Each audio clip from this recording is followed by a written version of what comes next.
All right. Shalom, everybody. Shalom. Welcome. Thanks for being with us.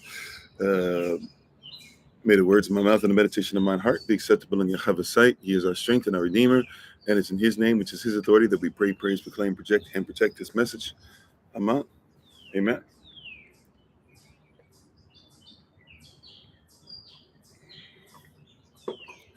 All righty. Thank you for being on with us today. We appreciate you, Grand Rising. As always, this Pastor Kofi, Pastor Servant of Christ, where we are always changing lives one mind at a time by being the voice of the voiceless and speaking the unspoken. And we're excited to come before you one more again today and speak about the word uh, and continue to go through FAQ series. This is part 8 today. We are recording these, so you can feel free to go on YouTube. Matter of fact, we're simultaneously on YouTube right now. How you doing, Sister Dawn? And everybody, before we get into saying hello to everybody, once again, we give all praise and honor to the Most High Yahweh Elohim. We give all praise and honor to Him for my wife, the Honorable Maya, who lives a life that's able to be honored. You can check her out on TikTok, YouTube, her website, and Pinterest at Bloom and Flourish, not A-N-D, the letter N, Bloom and Flourish. And thank you for participating and being part of what we are doing today. We appreciate you. We honor you. We're thankful for you. We're grateful for your presence today. And we want to take time out today to I'm sorry, to Marsha, Malcolm, Betty, Isabella, and Solomon. Daddy loves you very much. To Lottie, Dottie, and everybody, thanks for being with us. Thank you for those who are taking class and signing up for classes. We saw somebody. I got to go look. We got something that where somebody was saying they signed up for something, and they might not have gotten the link for the class last night. So whoever that was, I think I know who it is, but whoever that was, I will try to make sure that you get the recording. And we thank everybody for being on.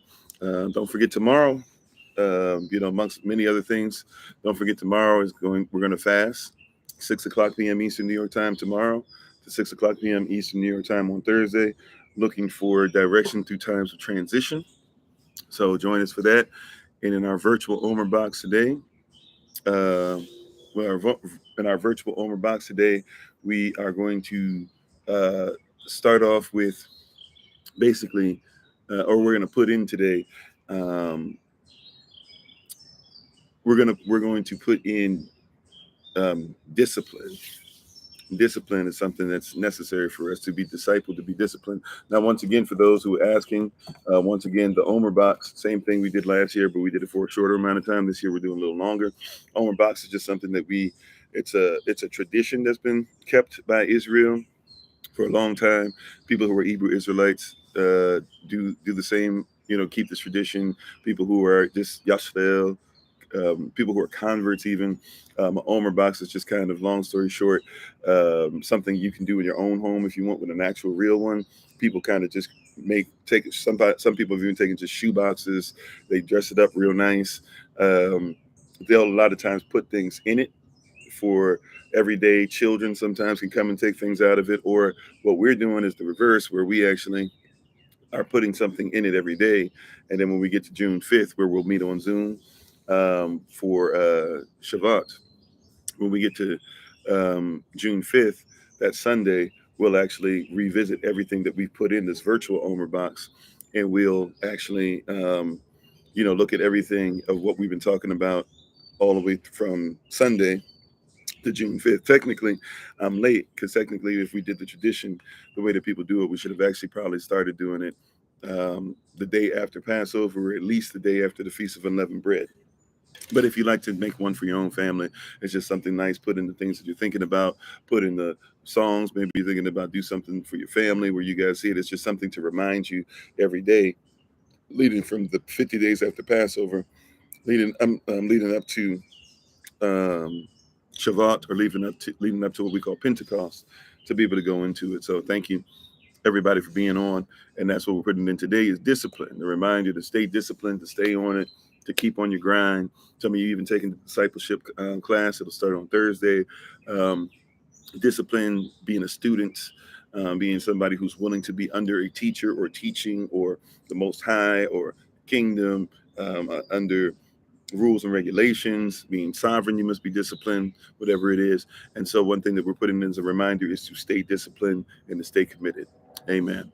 All right. So thank you everybody for being on, to the moderators, ministerial staff, everybody on all the different platforms, Salati Dottie, and everybody. We appreciate your presence today. And thank you for being on. Hello, Sister Dawn. Hello, Cash. Hello, Brother Clem. Hello, Sunshine. Shalom to everybody. Peace to everybody. How you doing, Minister Sonia, Minister Tamara, Anubis, Anthony, and Mashalamche. Hopefully everybody's doing all right. Cougar, Empress, Joseph, Barbara, Sister Sharice, Jay, Valisa, Christine, Sister Dashima, Sister Betty, Sister Beverly, Sister Shantae, excuse me. I'm trying to translate everybody's names into their names that we know you by. Butterfly effect. Christine, right? For some reason, that's one that's hard for me to put the name in. So we're going to get it, though. Know that it's charged to my head, not to my heart, all right? Sister Ellen, Tree by Living Water. Tree by Living Water, I can't remember the name that goes with it, so please forgive me for that. Just Banks, how you doing? Alrighty. How you doing, Sister Shima? Cooper. Is it Macabele? I don't know if that's how you saying it. Thanks for being on. To everybody, Big Brother Thomas, Sister Kimberly, it's skipping around, so I don't know if I caught everybody. Almost Christina. Christina. Okay. Sister Miko. And a reminder to everybody who's going to be up in the Central North region. We will be in Chicago, 27th and 28th. We will be in Detroit, the 29th and the 30th. We will be sending out something new to everybody about October 14th through the 16th, a new format, a new thing to be filled out. So we got kind of the basic gist of people coming and stuff like that. We will have something new, and we will have a price range. Just to let you guys know, well, I'll put this out in public. We were thinking about real quick, and then we got to get into the message. So I apologize for those who are coming on and are new, and you're like, why are you talking about all this different stuff? But we have a lot of stuff that we do as a family with each other. How you doing, Parole Girl, and Sister Deja? So we were looking at South Carolina, doing it at the beach in South Carolina. We're probably going to do it in a different place. We'll send you the information when we send out this new thing. But it's not going to be in the place we wanted to be, because we're trying to keep the cost down. We have promised that we're going to try and keep it somewhere between $150 to $300, and that everything else as far as hotel and travel and all that stuff would be on you guys. But we're going to try to keep it to $150 to $300. If we do it in the area that we were looking at doing, it is extremely expensive over there. Even if we do it in Gullah country, which was something I really wanted to do. And so there's no way we can keep our promise of 150 to 300 and still do it in the area. Still going to be in a really nice area. Might actually even work out better as far as hotel, renting out a van, doing all the stuff that we're going to need to do, being able to have some nice eating and stuff like that. So just letting you know, dates haven't changed. Dates are going to remain the same, October 14th to the 16th. But, praying about it, having, my wife now in project management and her focusing on certain questions and things like that, she brought up some things that I had to look at and be like, yeah, you know what, maybe not this year in South Carolina. And especially if people might be flying in, it actually makes it difficult for people who might be flying too, because flying over there and then trying to get to where we were talking about, and even if we'll have a van or something like that, it's still not going to necessarily work out the way we want to work out. So October 14th to the 16th, still on. It's not going to be in the South Carolina area, even though it doesn't mean that when we meet up as a group, we might not meet in the South Carolina area with the people in that region, in the second region, in the southeast region. But right now, it's looking like we're not going to do that particular place, just to let it be known. So, prayerfully that doesn't mess with people's mind too much, but we're still going to get together. It's still going to be nice. I will not say the place as of yet, because we try to keep that close to the vest until we're getting at least within the month, so that everybody, we have people that look for us for different reasons, and we like to protect you guys. So we'll leave that there. All righty. That being said, let's go ahead and get into this today, back into our FAQ series. We appreciate you. Yeah, it won't be, it'll be still somewhat close to where you are. It won't be that much further than there, Sister Deja. So even if you're coming by car or whatever, it won't be that much further. But yeah, just the expense for everybody. We're trying to keep it the maximum. We're trying to make it $300, right? And we're still asking everybody save 300. We're trying to make sure it's going to be 150, not necessarily per person, but at least 150. And then when groups come in, we'll start working out some of those prices. But just to simplify it, more than likely with everybody's expenses and what everybody's trying to pay and things like that, and what we would have to do in that area to make everything happen, as opposed to others, it's just I would have to break my promise as far as that. Oh, if you have room reservation, well, it was. I mean, I hope you didn't have. Yeah, if you have rooms in that area, I guess I would need to cancel it. I hope people didn't get rooms too early because we weren't going to be in the same place we met. Like last time we were in Greenville, when we did the meeting, we weren't going to be meeting at the same exact place. So it was going to be in, is it Charleston or whatever is close to the beach.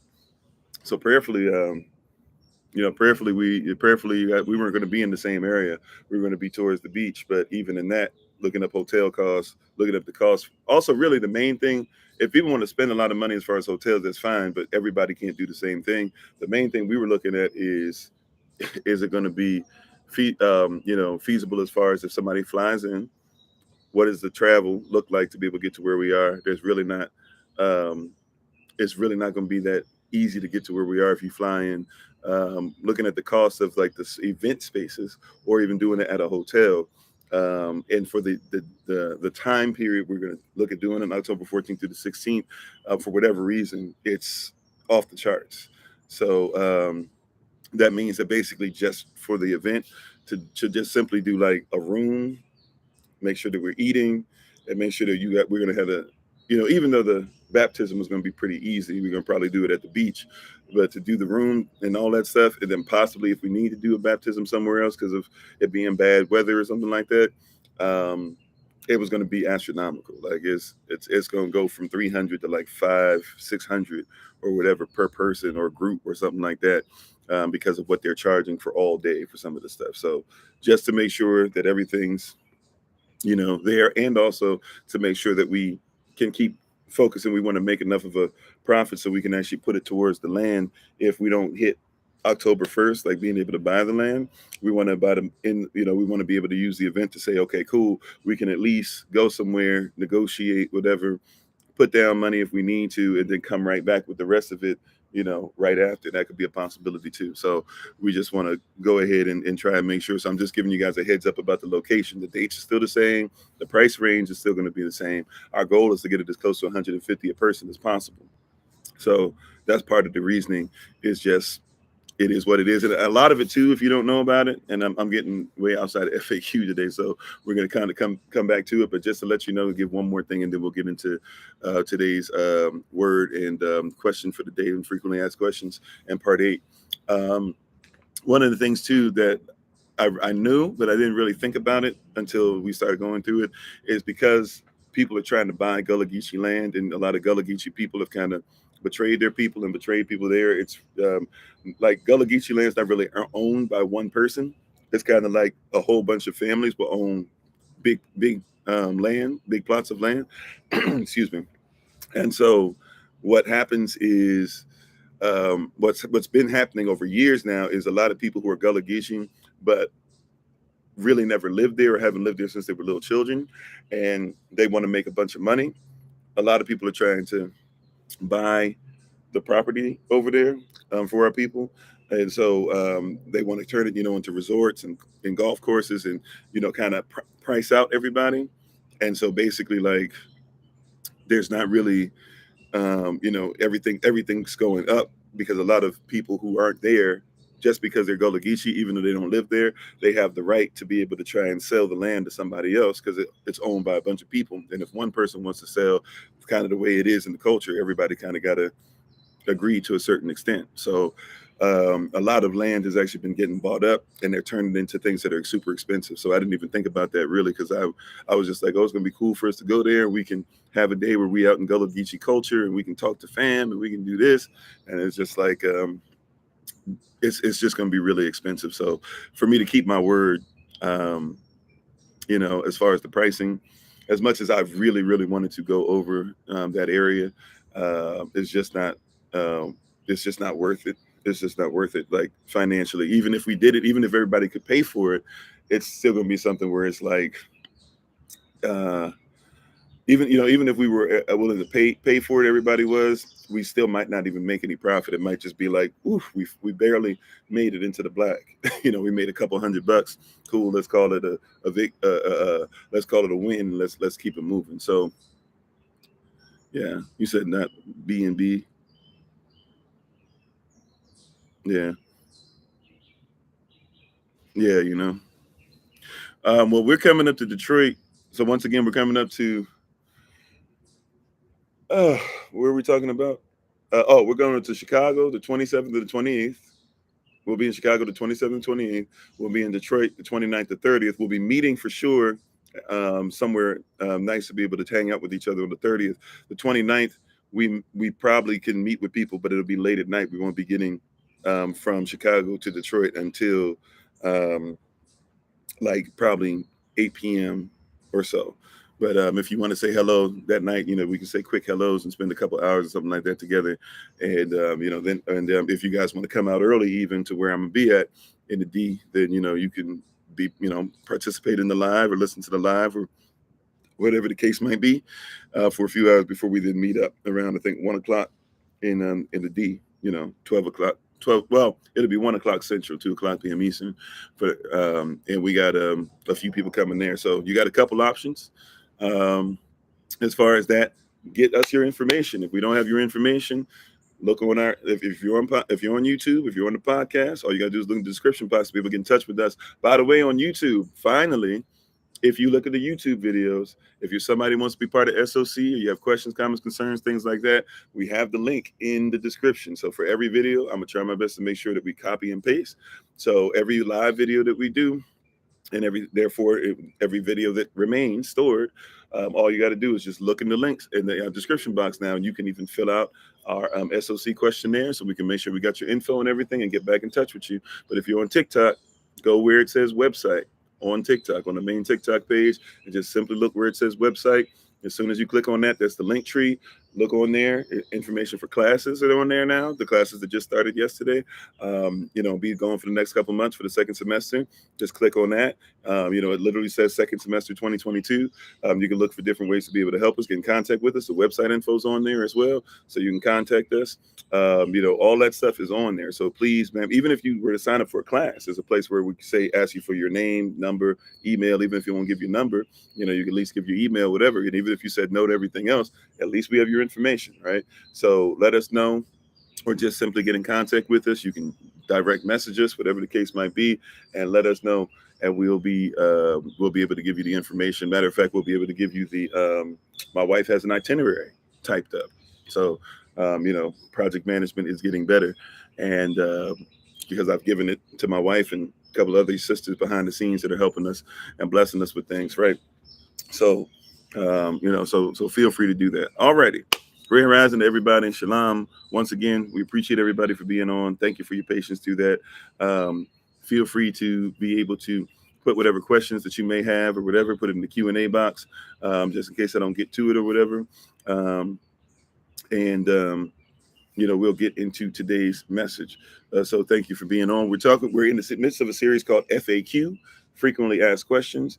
And today our question is going to be pretty much simple, right? We're going to talk about, like, what are the problems with the church?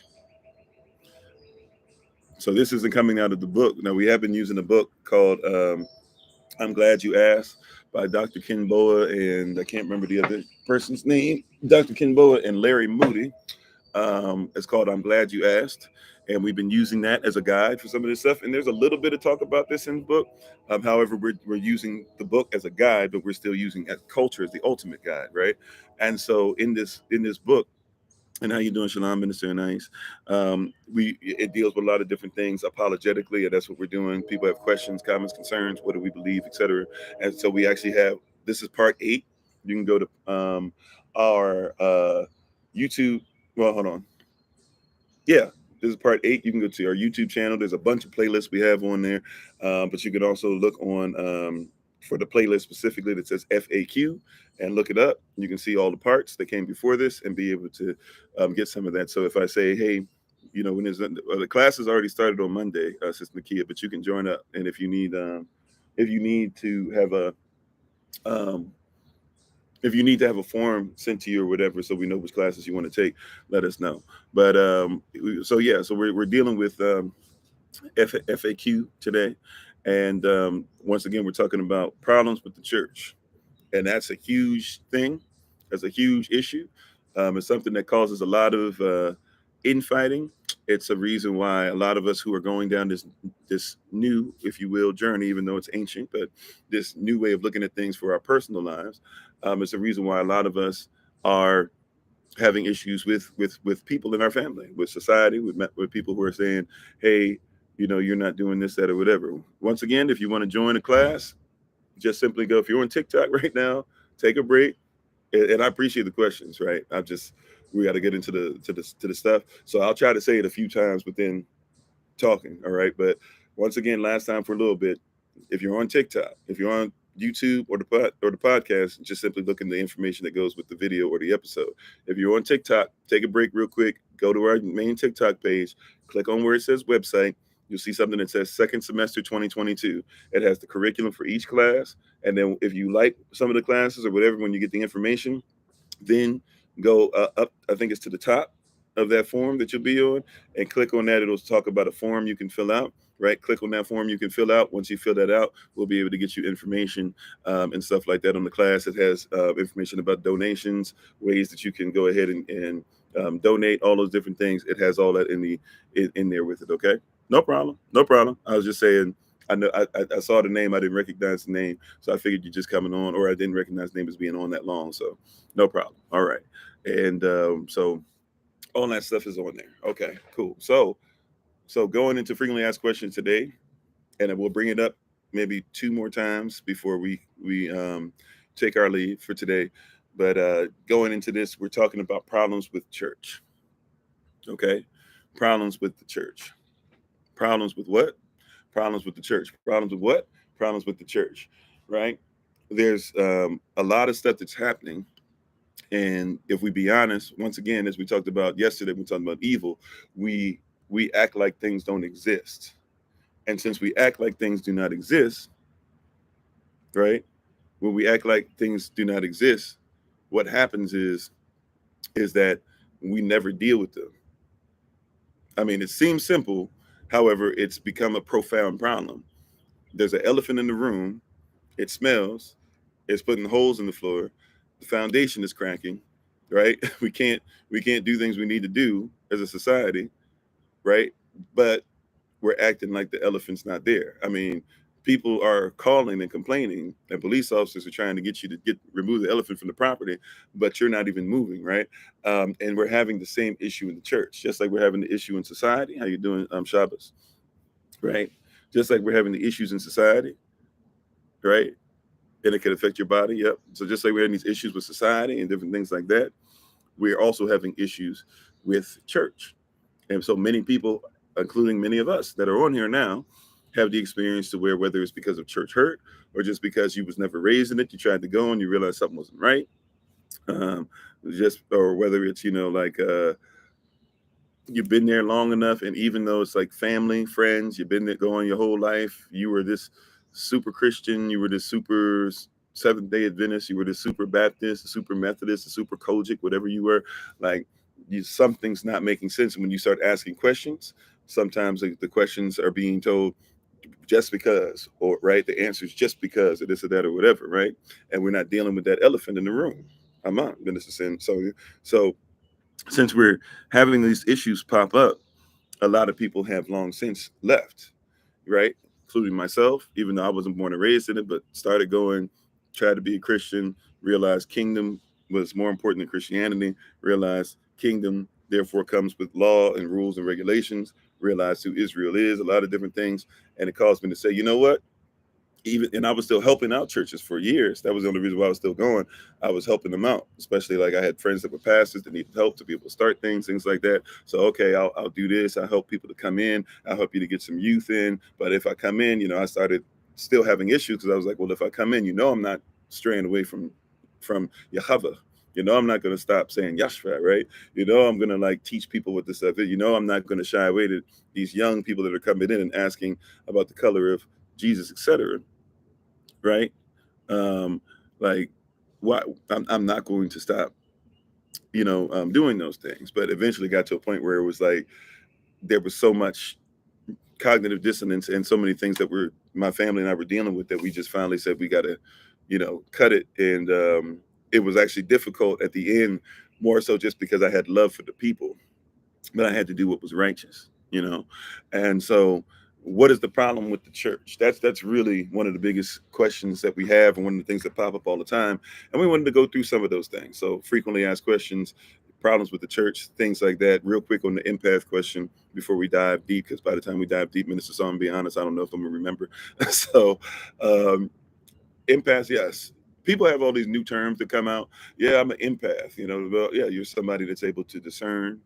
You're able to be somebody who can feel, right? A lot of times it goes into being somebody. To be empathetic is something that really is a quality a lot of people have, but some people say empath is a gift per se. So it's become this new thing, even though we don't have a gift per se that says empath, but it's kind of become empath because the world has, or well, not, I don't know if it's a worldly thing. It's just we have these new terms we come up with and we reiterate things, we redefine things. So empath has become meaning that I'm a person who, I don't even know if it's a thing that has empathy anymore, because empath used to mean that you were somebody that could be empathetic.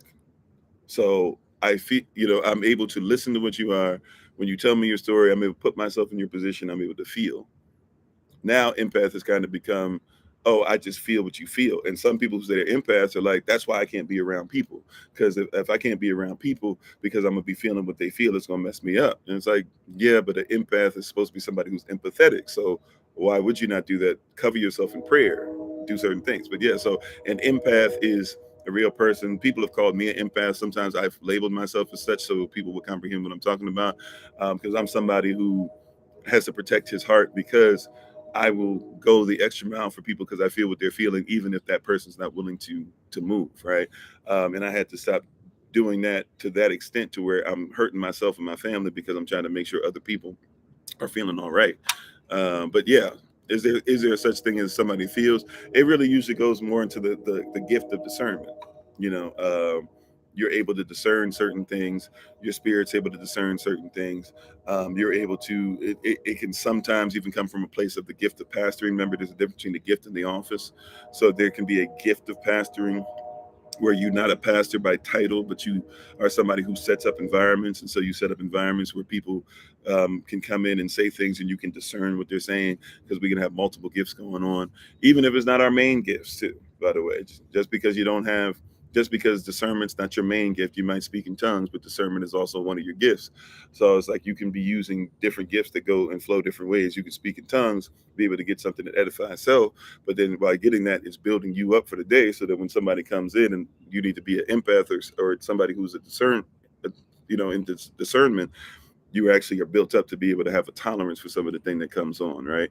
So, a lot of people go like it's draining and things like that, and I agree. But that's why you have to make sure that you pump yourself up. Where's your affirmations? Who is your person that's around you that can discern for you? What are the things that you do for yourself before you do things for others? If you're going to do something 24 hours a day for everybody else, maybe one day you should spend 2-3 hours to just do some stuff for you. So yeah, the empath thing, yes, like I would put it in discernment if you're talking about culturally. But yes, somebody says you're an empath, yeah, okay, yeah, like somebody speaks, I can discern what's going on in my spirit. I can feel a certain way towards it. Hopefully you've also training, once again, all these gifts that we talk about, you're training to make sure that you can speak to them or give something, or even sometimes just be quiet and listen, because sometimes people are like, it's draining. Yeah, sometimes you're actually there to be quiet and listen, and it might be draining because they're going through a traumatic experience. But if he called you to be around somebody, you might need to be quiet, listen, and then see when you're led to speak. So empathy is extremely important, right? How you doing, TJ? So, but getting back into the church, okay? Problems with the church, and sometimes even lack of empathy is a problem with the church, if we be honest. Somebody says, I have a question. Why you got a question? We just do it this way, blah blah. You won't answer the question because you have no empathy. You lack empathy for your brother or your sister, right? Even that can be an issue. Thank you, Empress. I appreciate it, right? And even so that's become an issue. That was my issue when I left Jehovah's Witnesses and then eventually left different churches and eventually left the church altogether. Is that the second that I started questioning things, uh, you know, um, if you're going to be somebody into discernment or an empath, if you will, you should at least have something set up that says, all right, even if I feel you're dead wrong, I should be able to listen. I should be able to value what you say. I should be able to at least listen and to value what you say, to see if what you say has any relevance, to see if what you say is something that helps, to see if what you're saying is something that, you know, um, actually makes extreme sense. Like I should be willing to do those things. And a lot of people fall short in that. A lot of people really, once again, we have this thing as empath. How you doing, Sister Marion? I actually was going to text you today. I'm glad that you're on. I was going to text you today, see how you're doing, and to talk about some of the stuff we were talking about as far as some of this stuff we were talking about, Maya and I and you, as far as you know, food development and stuff like that. So try and see if I can reach out to you next couple of days, possibly, but hopefully you're doing well. But yeah, so when we talk about, um, we can talk about it. I guess it's whichever one works out for all of us, and then also our schedules as we're all traveling too, right? But we definitely want to jump on that and maybe see if some others will jump on that too. But we'll get back to you. Promise, we'll get back to you very soon. Um, but there's a lot of stuff that's going on, and we're not necessarily aware. Oh, you're here now. You're in Wyoming now. Oh, okay, cool, cool, cool. Right. Hope you're enjoying yourself. Amen. And protecting yourself and praying about things and contacting the right people and all that great stuff. Um, so yeah, we have this thing. Once again, the fasting is tomorrow, Wednesday, 6 o'clock p.m. Eastern New York time to Thursday, 6 o'clock p.m. Eastern New York time.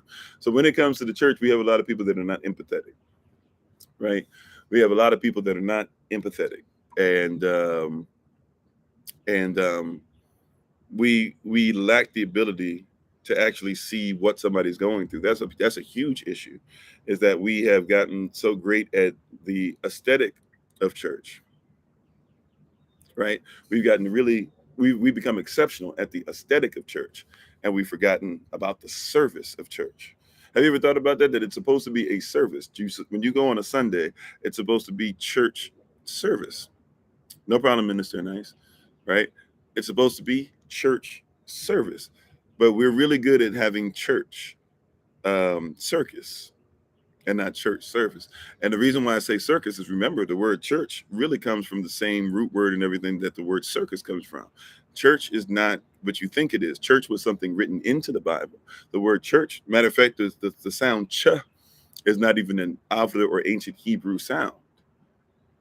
Those who've taken Hebrew characters, even those who started taking it last night, we talked about that, right? There's no chet. Even if you're talking modern Hebrew, you should know, if you want to learn that, then you need to learn that, right? But there's no chet. There's chet, but there's no chet.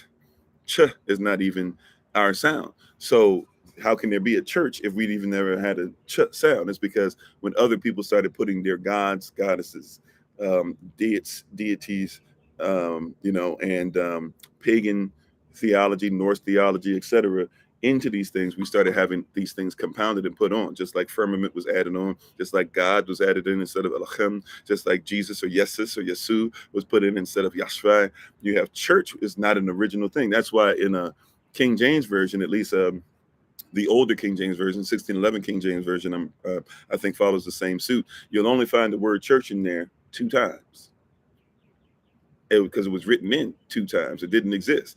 Now you see Bibles and you see church this, the church is in you. You hear all these things, church this, church that. You hear all these sermons, the church this, church. You read this book. How to be influenced in the church? And the church is not something that's actually biblical.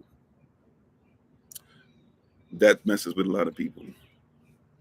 You said it's hard to explain when I tell others about pastoring, refuting the church in our culture. Yeah, it's hard. It's like telling people that I don't believe in God, but I believe in Elohim. People lose their mind. But once again, those who have ears to hear. And here's something that we got to realize. Like, always realize we have to develop ears. right? Born again. If you're born again, when you were in the womb, question, when your father's sperm met your mother's egg, question for you, right? When your father's sperm met your mother's egg, did you have ears yet?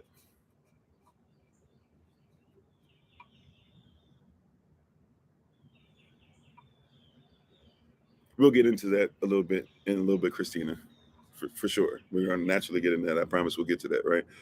Think about that. When you were in your mother's womb and the sperm hit the egg, did you have ears yet? Of course not. So if you didn't have ears yet and somebody has to be born again and they don't have ears to hear the truth, don't be frustrated. Or if somebody's listening to you for the first time but they can't hear, they've got to develop the ability to hear. And then even after they develop the ability to hear, once they're born, they have to actually learn more of the language, and they have to then learn how to speak back to be able to give questions to it, to then be able to actually say, okay, now at some point I'll get it.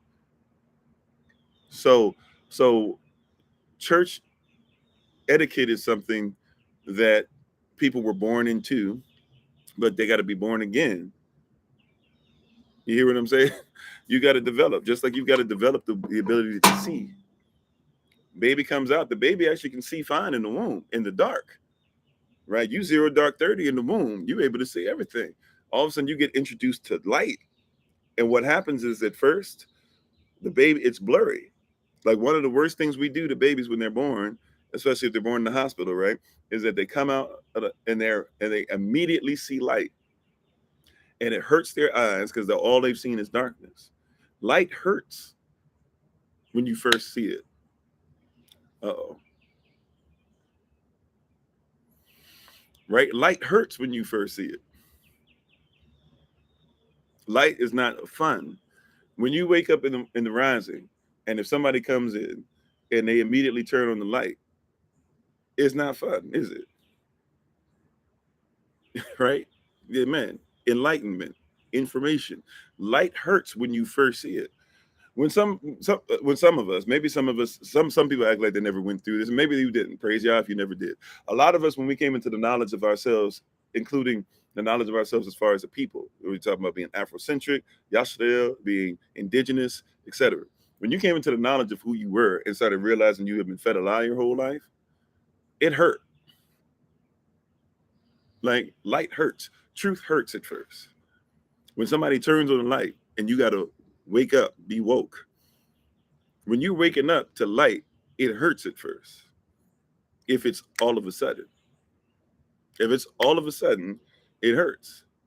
So when a baby's supposed to be born, what we're supposed to do, besides the mother not laying on her back and messing up her spine and having to have all types of drugs shot into her, which means the baby is drugged up too, right? But she's supposed to actually be in a sitting position, knees up and everything, using the same muscles and everything that she used to go to the bathroom, right? Been developing them her whole life, and she's supposed to be able to use those. And when the baby comes out, they're supposed to be in darkness with very little light, if anything, so we can see. And then when the baby's born, then eventually more light is introduced because the baby needs to be able to develop sight. And it's the same thing. One of the worst things you can have is baby's born, there's all these people in the room, everybody's talking and yelling, let's go ahead and take it here, let's talk about how many drugs we're going to put into the baby now. You know, they might have jaundice, let's give them a drug for that, as if jaundice isn't something that every baby naturally has nowadays and they'll be able to naturally be rid of, you know, as long as they just drinking breast milk. You know, but like, oh no, we got to make sure, hey, let's give them formula, hey, let's do this, hey, let's have 15 people come in because they're trying to observe what's going on, not just with the birth, but they're also trying to observe what's going on as far as they need to learn when the baby's sitting there. So when mom's trying to actually have time with the baby, all this noise, and it's like it's hard for the baby to be able to hear. The babies are now born in a situation where it's hard to hear. So you're born into a church, and all we do is we give you circus. It's hard to hear. You said that's true, Sister Bree. Amen. I know with specifically with Maya and Solomon, that was extremely difficult situation for her. Just trying to heal, just trying to be herself, just trying to feel like I'm okay, because like all the noise. I hear you, Minister Nice. You said when you woke up, you felt clean. You said it really does. You feel like list like It's not truth anymore. Yeah. And so, yeah, so somebody's born into all that noise and everything. And then when you're born again, we actually have to have you go through the proper birthing experience, right? We actually have to go the Israel, the mother, or even if you want to go Lavat Hakodash, the Holy Spirit, but the mother now is birthing you again, and you're going through a gestational period, right? This is why what's his face said he thought it was physical, but he wasn't that far off. Nicodemus was like, born again. What you mean? I got to go back in my mother's womb and then come out a second time? He was thinking too physical, but he wasn't that far off. He wasn't that far off. He really wasn't. There's a birth to be born again. You got to go through, but this time through the water, through the spirit, through the washing of the water, through the cleansing, through being covered by the blood, by being able to recognize who you are, by realizing culture and cultural indicators, being able to go to different experience in different places. Like, yeah, there's a new experience. There's a new birth, if you will. Not trying to play off of the Atlanta church, right? But there's a new way of being able to see things. And when you come out, now wait a minute, we're trying to give you a place of where you can actually see and be quieted down and actually think about kingdom law and think about marital law because you're married to the Most High too, right? Thinking about natural law, thinking about universal law, thinking about law of first mention, law of attraction, common law of equity, all these things, right? You know, like even when I say law of equity, think about that being born again. In the way we've done things, we believe that law of equity means that the church, that a building is supposed to be set up. If all of us were in the same place, we probably have enough money where we could have a meeting building we can meet in, right? That's nice and everything. If all of us lived, paying rent in the same area and stuff like that, that'd be nice and everything. But it'd be a lot nicer, right? If we had money and we said, hey, we're going to come together for land, or so and so needs money, we're going to give $50 to this person or that person. Remember, before there was a building, before there was an edifice, before there was a building, there was an assembly. Before there was a church, there was an assembly. And see, a lot of people don't even separate the church from the church building. I know people say we are the church, but that's not what it is. You shouldn't be a circus. You shouldn't be a cirque. You shouldn't be the church. Yeah, you said even the hymns and songs and stuff we used to listen to, you can't listen to anymore. Yeah, I never thought we would get away from saying God and Jesus is not in your being anymore. Yeah, it's a real it's a real thing. What made me leave Jehovah's Witnesses? I mean, all honesty, what made me leave Jehovah's Witnesses was I was asking questions and people wouldn't answer them. I mean, I was faithful. My father was a Baptist, but he worked 2.5 jobs. My mother was a Jehovah's Witness, and she basically took us to Kingdom Hall, their version of church.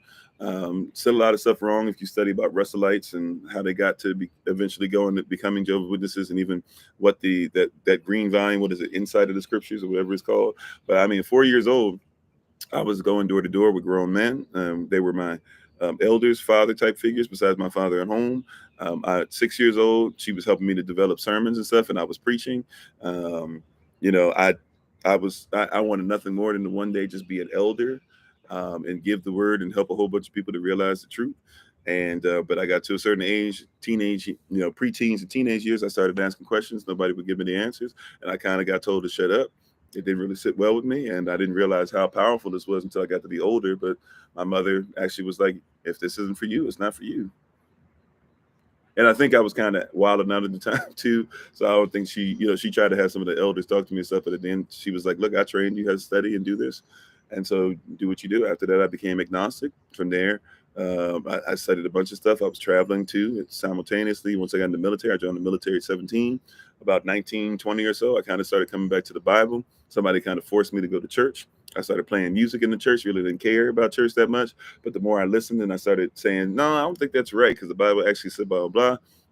And I started studying, King James Version more and doing some other stuff, and started looking at things. And then eventually, got into Paleo Hebrew and got into the names of Yah. And so, it's led me to here. Long story short, um, you know, you said same with you. You started spiritual journey, asking questions, led you here as you believe. Grand Rising, Simply Denise, how you doing? So yeah, but the problem with church is kind of simultaneous, the same thing, that you have a lot of people who are asking questions. And here's the deal, like we talked about with evil once again yesterday, and how evil just comes from when you live backwards, but we act like people don't live backwards, so we don't address evil. Well, we have a problem with church because church does a lot of things backwards, or does a lot of things that we know it was done specifically, strategically, to be able to help those who don't want to be obedient to the word to assimilate. And this is one of the issues that we actually have if we're dealing with that same spirit, right? Hey, Rich Raz and Richie Porter, how you doing? Yeah, I still got you for one. Amen. So, um, so it's like we have that same spirit. Amen, Sister Austin. How you doing? You said we need to be prepared with an answer, and that's what church is missing many times. Yeah, and a lot of times the answer is like it goes to this thing where people don't want to admit sin, and people want to act like church is without sin, and it's one of the most dangerous things. It's like when somebody comes to you and asks you for help. One of the worst things that can happen, and it happens quite often that I see, is that you'll have people that need help, and we will act like we don't need to help these people, even though we've gone through some of the same situations that they themselves are going through now. I can't tell you how disgusting I felt when I've watched young ladies that have children and or are pregnant with child. I've seen sometimes they got two, three children with them, single mother, don't know what to do, getting kicked out the home. They show up to a church, they say they need help, and we're just kind of like, oh well, we'll pray for you. And I'm looking around, and I know these women that are there, and I know like you were a single mother, and you are a single mother, and you were just broke 2 weeks ago, and they don't offer anything. Now I'm not saying we shouldn't pray, but we don't offer anything. Like we don't have we'll cook a meal for you. We don't have stay and let's talk to you afterwards. I used to after a while I'd run outside of it because it happened a lot, you know families coming talking about we need help. Well, we'll pray for you. Brothers coming and saying, I don't know what to do with my life, and because they smell like alcohol, we just go like I would actually leave services. I would get up off the keyboard. I'd get up off the organ. I'd get up off the drums, put the bass down, whatever I was doing. Get because I would a lot of these places I wouldn't even get an opportunity to preach or anything like that at the time. I'd leave and go run after these people outside and and talk to them, and they'd be hurt, but they at least be happy somebody talked to them. And sometimes I never heard from that person again. And it used to be like nightmares I would have, just thinking about, man, what happened to this person? I wonder if this person's okay. I wonder if they ate. I wonder if their children are all right. You know, because we won't admit to certain things. We just gloss over things. We do that quite a bit, and it's a lot. For a lot of people, it's a lot where we're missing the mark. And that's what sin is, to miss the mark. And there's no church, there's no assembly, in all honesty, that's perfect, right? You said you had that happen a lot of times. Yeah, it's and especially in your situation, probably was even a little different because of where you were and what you're dealing with and stuff too, right? So it's you said this is why your grandfather started his ministry. Okay, you said you moved to Houston, Texas. A family took you in, and you lived with them for a year till you got on your feet. Yeah, and that's like, and we miss that. Like that's the family dynamic that's missing. And but a lot of times it starts because a lot of people don't want to look at themselves. One of the reasons why people don't help people, in all sincerity, one of the reasons why people don't help people that much, um, is because it's hard to help somebody if you realize, like, because sometimes you got to look at yourself to help somebody. Um, it's difficult for me sometimes to help somebody who's homeless, but it's not. And what do I mean by that? I was homeless for a long time in my life, for way too long, probably because some of it might have even been due to procrastination. Some of it might have been me thinking I needed to be where I was longer than I need to be, whatever. But at the end of the day, like, I didn't become a drug addict. I didn't, do whatever. I wasn't out here cheating. I wasn't out here killing people. I wasn't out here doing anything. Like I had to run away from the law. I just ended up homeless. Like I couldn't get finances together. I couldn't get a job. So but when I talk to somebody who's homeless, one of the first things that you do, here goes the empathy piece. I have to actually be able to say, you know what, I've been where you're at. let me hear you. Or at least, even if I haven't been all the way where you're at, let me hear what you have to say first. And sometimes it's difficult to deal with somebody because they'll start talking about stuff. And you know what happens sometimes when they start talking about it, you start realizing you still dealing with that. It's I forget what you call it in psychology. They have a term for it, and when I went to class, but it's, like you're dealing with the very thing you're trying to help, right? You're dealing with the very thing you're trying to help, and you realize, man, I got cognitive dissonance. And then part of you starts saying, how am I going to help this person? And I'm actually still dealing with it. And so a lot of people run from that, and we don't like to tell the truth um, in those things. We don't like to talk about those things, and so it becomes very difficult sometimes to help people when you realize that you need help with it. Well, praise Yah that He can help you both at the same time, or that you can both go right. It's like when we do prayer. If you ever went to church and you see prayer happen, not just corporate prayer where everybody comes together, but prayer at the end of the service and they do the invitation. Technically, everybody from the pastor on down, everybody should be coming up for prayer. Rededication, they call it. You want to rededicate your life? Everybody should, because guess what? Everybody sinned that week. Everybody dropped the ball somewhere. I don't care if you're the pastor, you and your wife probably had miscommunication. Y'all might have had an argument. I don't care if you, the pastor, you might have messed around and said something that you weren't supposed to say.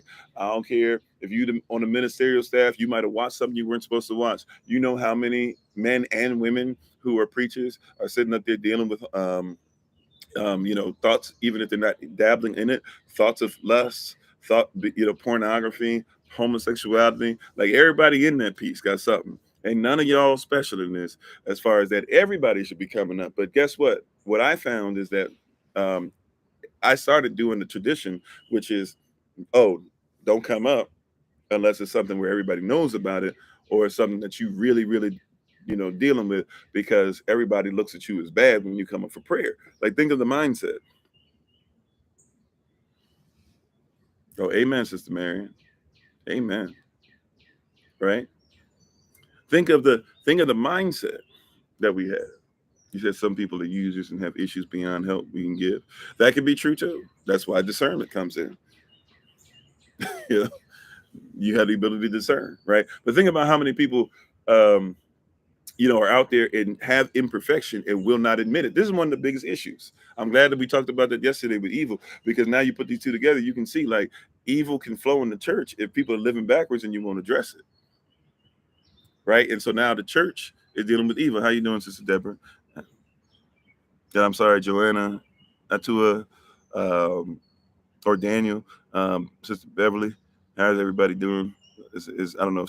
Is it Sarah Deed? Or Sarah Dide? I'm not sure how you pronounce it. But thank you for being on. Right. And we have this issue. We won't talk about it. And so it doesn't happen. We won't. And some people don't talk about it because nobody empathizes. You should be able to come up for prayer and people be like, oh yeah, everybody needs prayer. you know? You know how many people, it's interesting when I talk to people, I can hear hesitance. Somebody be like, oh, I was doing, and they say it, and it's like they're waiting. It's like when they say what they're saying, it's like they're waiting for me to have some wild reaction. Like, oh wow, you did that, and blah blah. It's like, man, you know how much sin I've been involved in my life. you know, like my sin might not be your sin. Like I've never done homosexuality, but if you did homosexuality, shoot, I mean, I've dealt with lust. I've looked at pornography, and I've never, like I was never attracted to it, whether it was girl, girl, or male, right? Or male, male, female, female, whatever. But at the end of the day, like I've looked at stuff that's crazy. You know what I'm saying? Like just by having lust, and it led to one thing that led to one thing that led to one thing. I was dealing with that since I was 9 years old. How in the world am I going to get on you because you had a sin? And I'm gonna try to say, then somebody will hit you with the whole, well, that's an abomination. It's still sin, bro. It's still sin, sis. Like, let's stop trying to be able to empathize. We can't have conversation because we won't even admit to the evil that we go through. That's why we can't have people come up for prayer at the end, because everybody looking bad at them. When real talk, all of y'all need prayer. Matter of fact, it used to be so hypocritical to me, because I'd see people snarling and rolling their eyes at people as they came up for prayer, because this was supposed to be the people that were bad, because they always come up for prayer every week. And I'd be looking at them and I'd be like, I know you. I know you're gay. In my mind, I'm like, you looking bad at this person. I know you're gay. This person coming up for prayer for this. I'm in my mind. I know that you cuss all day, every day. I be looking in my mind like, I know that you a pastor, but you got dudes, running in, and I'm talking about a female at this point, dudes running in and out your home. Matter of fact, there was one person that I was under at a point in my ministerial staff experience. I'm still on ministerial staff now, but in early years, where there was a person that I know that we were under, and the person still to this day, well, the person, well, I won't get all that business because maybe one day you'll be able to find out who I'm talking about. But the person and their family don't even know to this day, and their church folk don't even know to this day that I know though that this person, hear what I'm about to say, I know that this person was while being married and talking about how their spouse had done them dirty years ago, but they stayed and all this stuff. I know that person was out there having mad sex. You know why?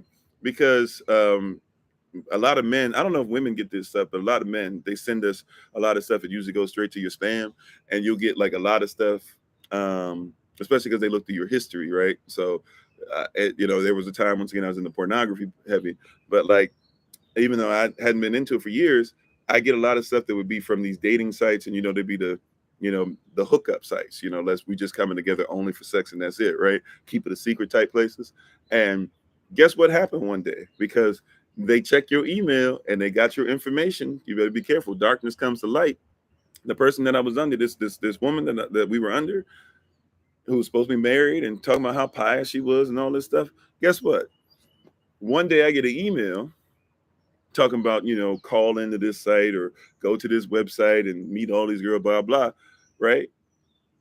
But it was interesting because, I'm just going through, I'm going through to see if all the spam is spam or whatever, and delete it if it's spam. And I'm going through what I normally do. And if there's stuff I need to keep or put into mail, I'll move it.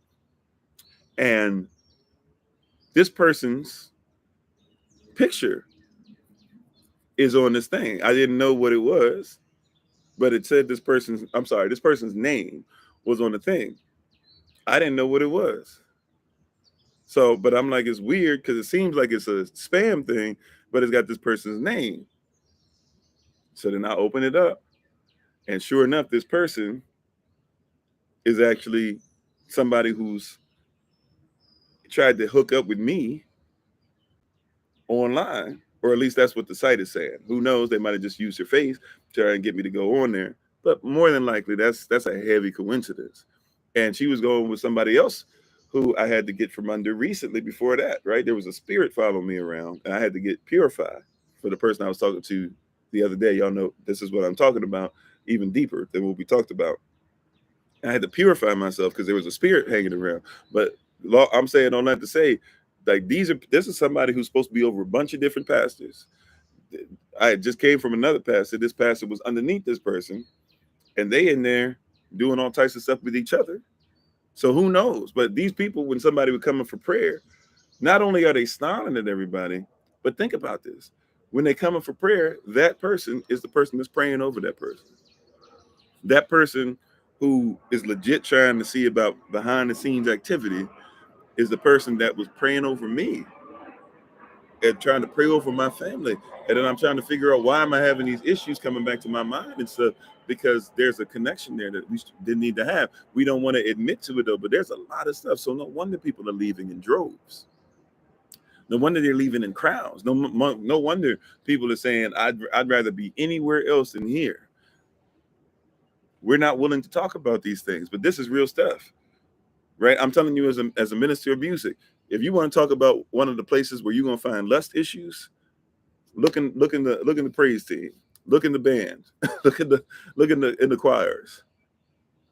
I promise you, tone is not something that's not normal. If you know about who I'm talking about when I say tone, right? Tone is not somebody who's that's actually a normalcy, right? He told you in the song, "You are my other side. I can no longer hide." He was telling you he was going through some stuff, and I'll give him at least credit for being honest.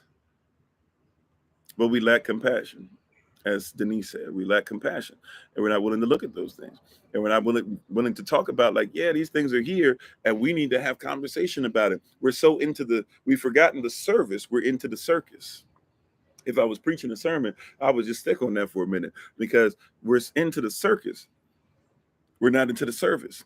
We say we go to church service, but there's no service. And how can you serve folk when you aren't even in the position to do so? Romans 10:13-15. Call upon the name of the Lord and you shall be saved, right? But how you going to call upon Yahshua, right?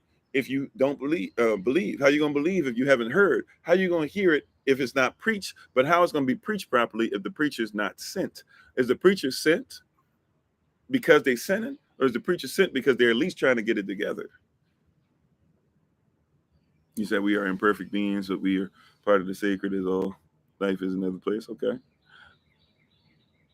I'm telling you, like, you'd be surprised. I'm telling you, as a person who's done the ministerial staff thing at the church services, I know what it is to go to a place, thousands of people in there, you getting ready to preach to, or hundreds of people, or tens of people, or two people, right? But I know what it is to go and be behind the scenes, and the music is playing and you're not out, and you listen to the conversation, and in all these conversations, all they're doing is comparing how many people showed up to a church service.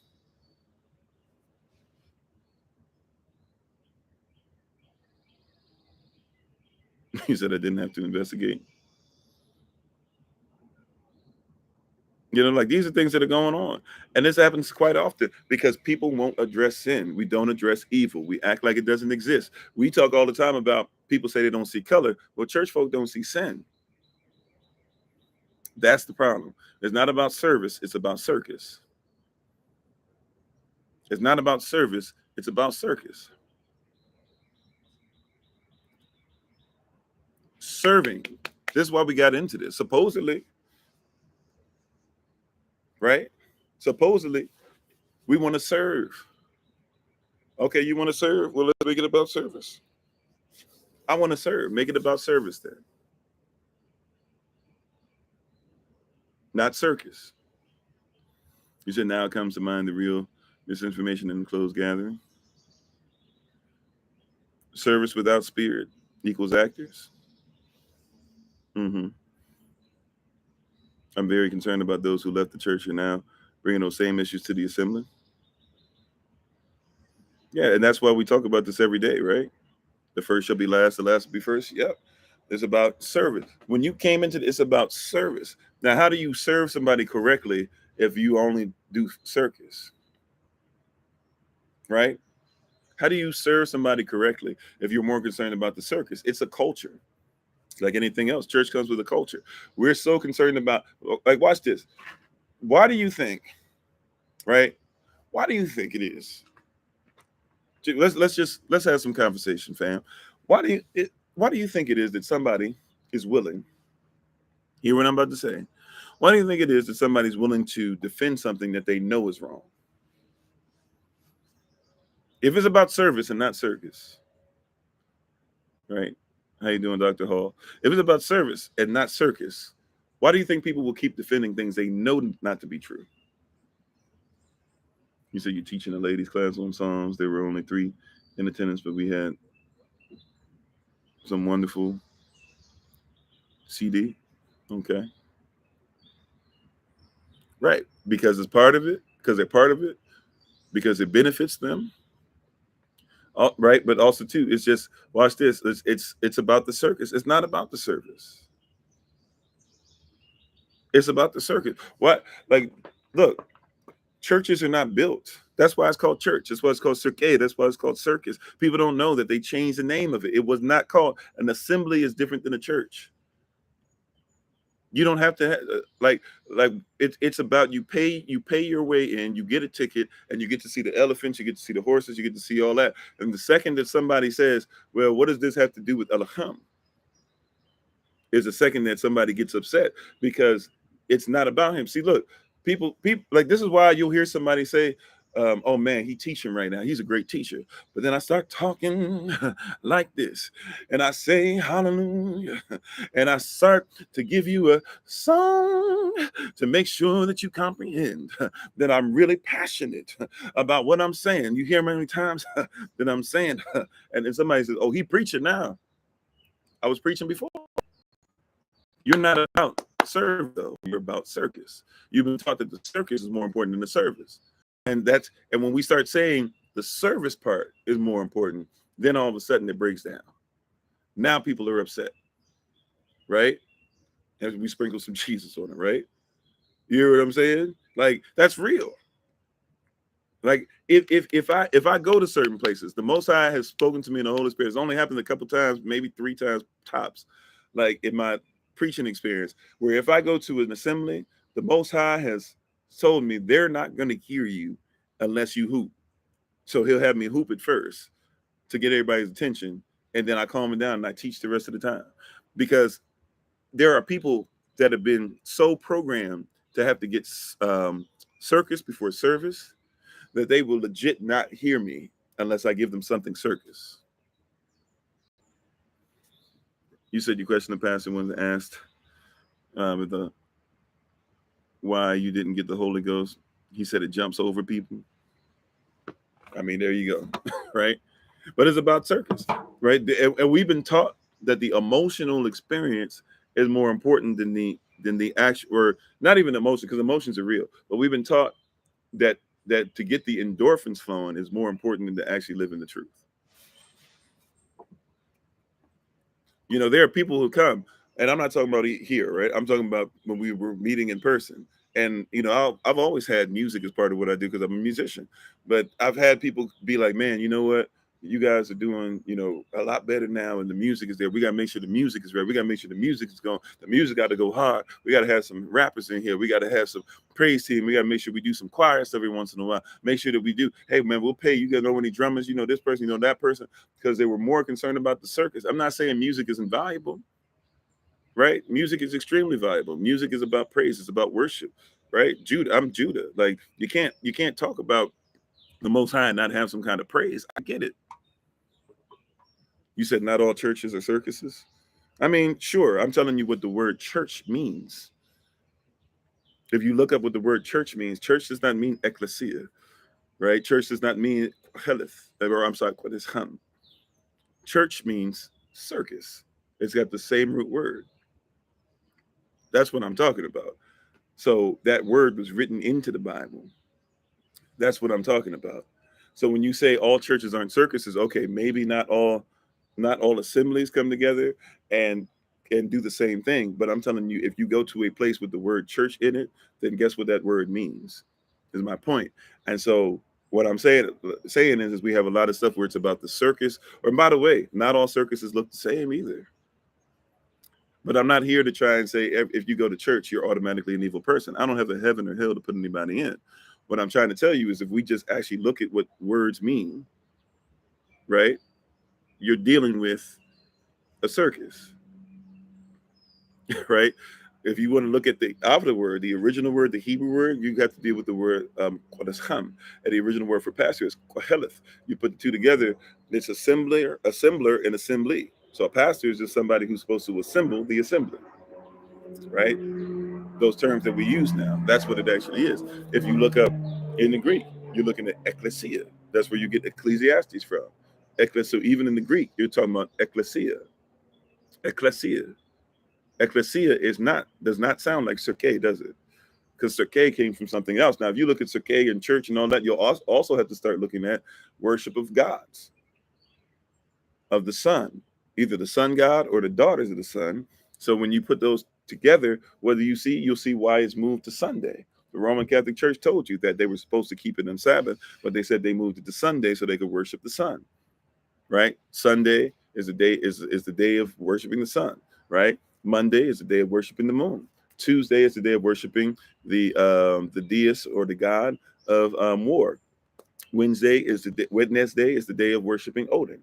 Thursday is the day of worshiping Thor. Friday is the day of worshiping Freedom. Saturday is the day of worshiping Saturn. We know what this stuff comes from.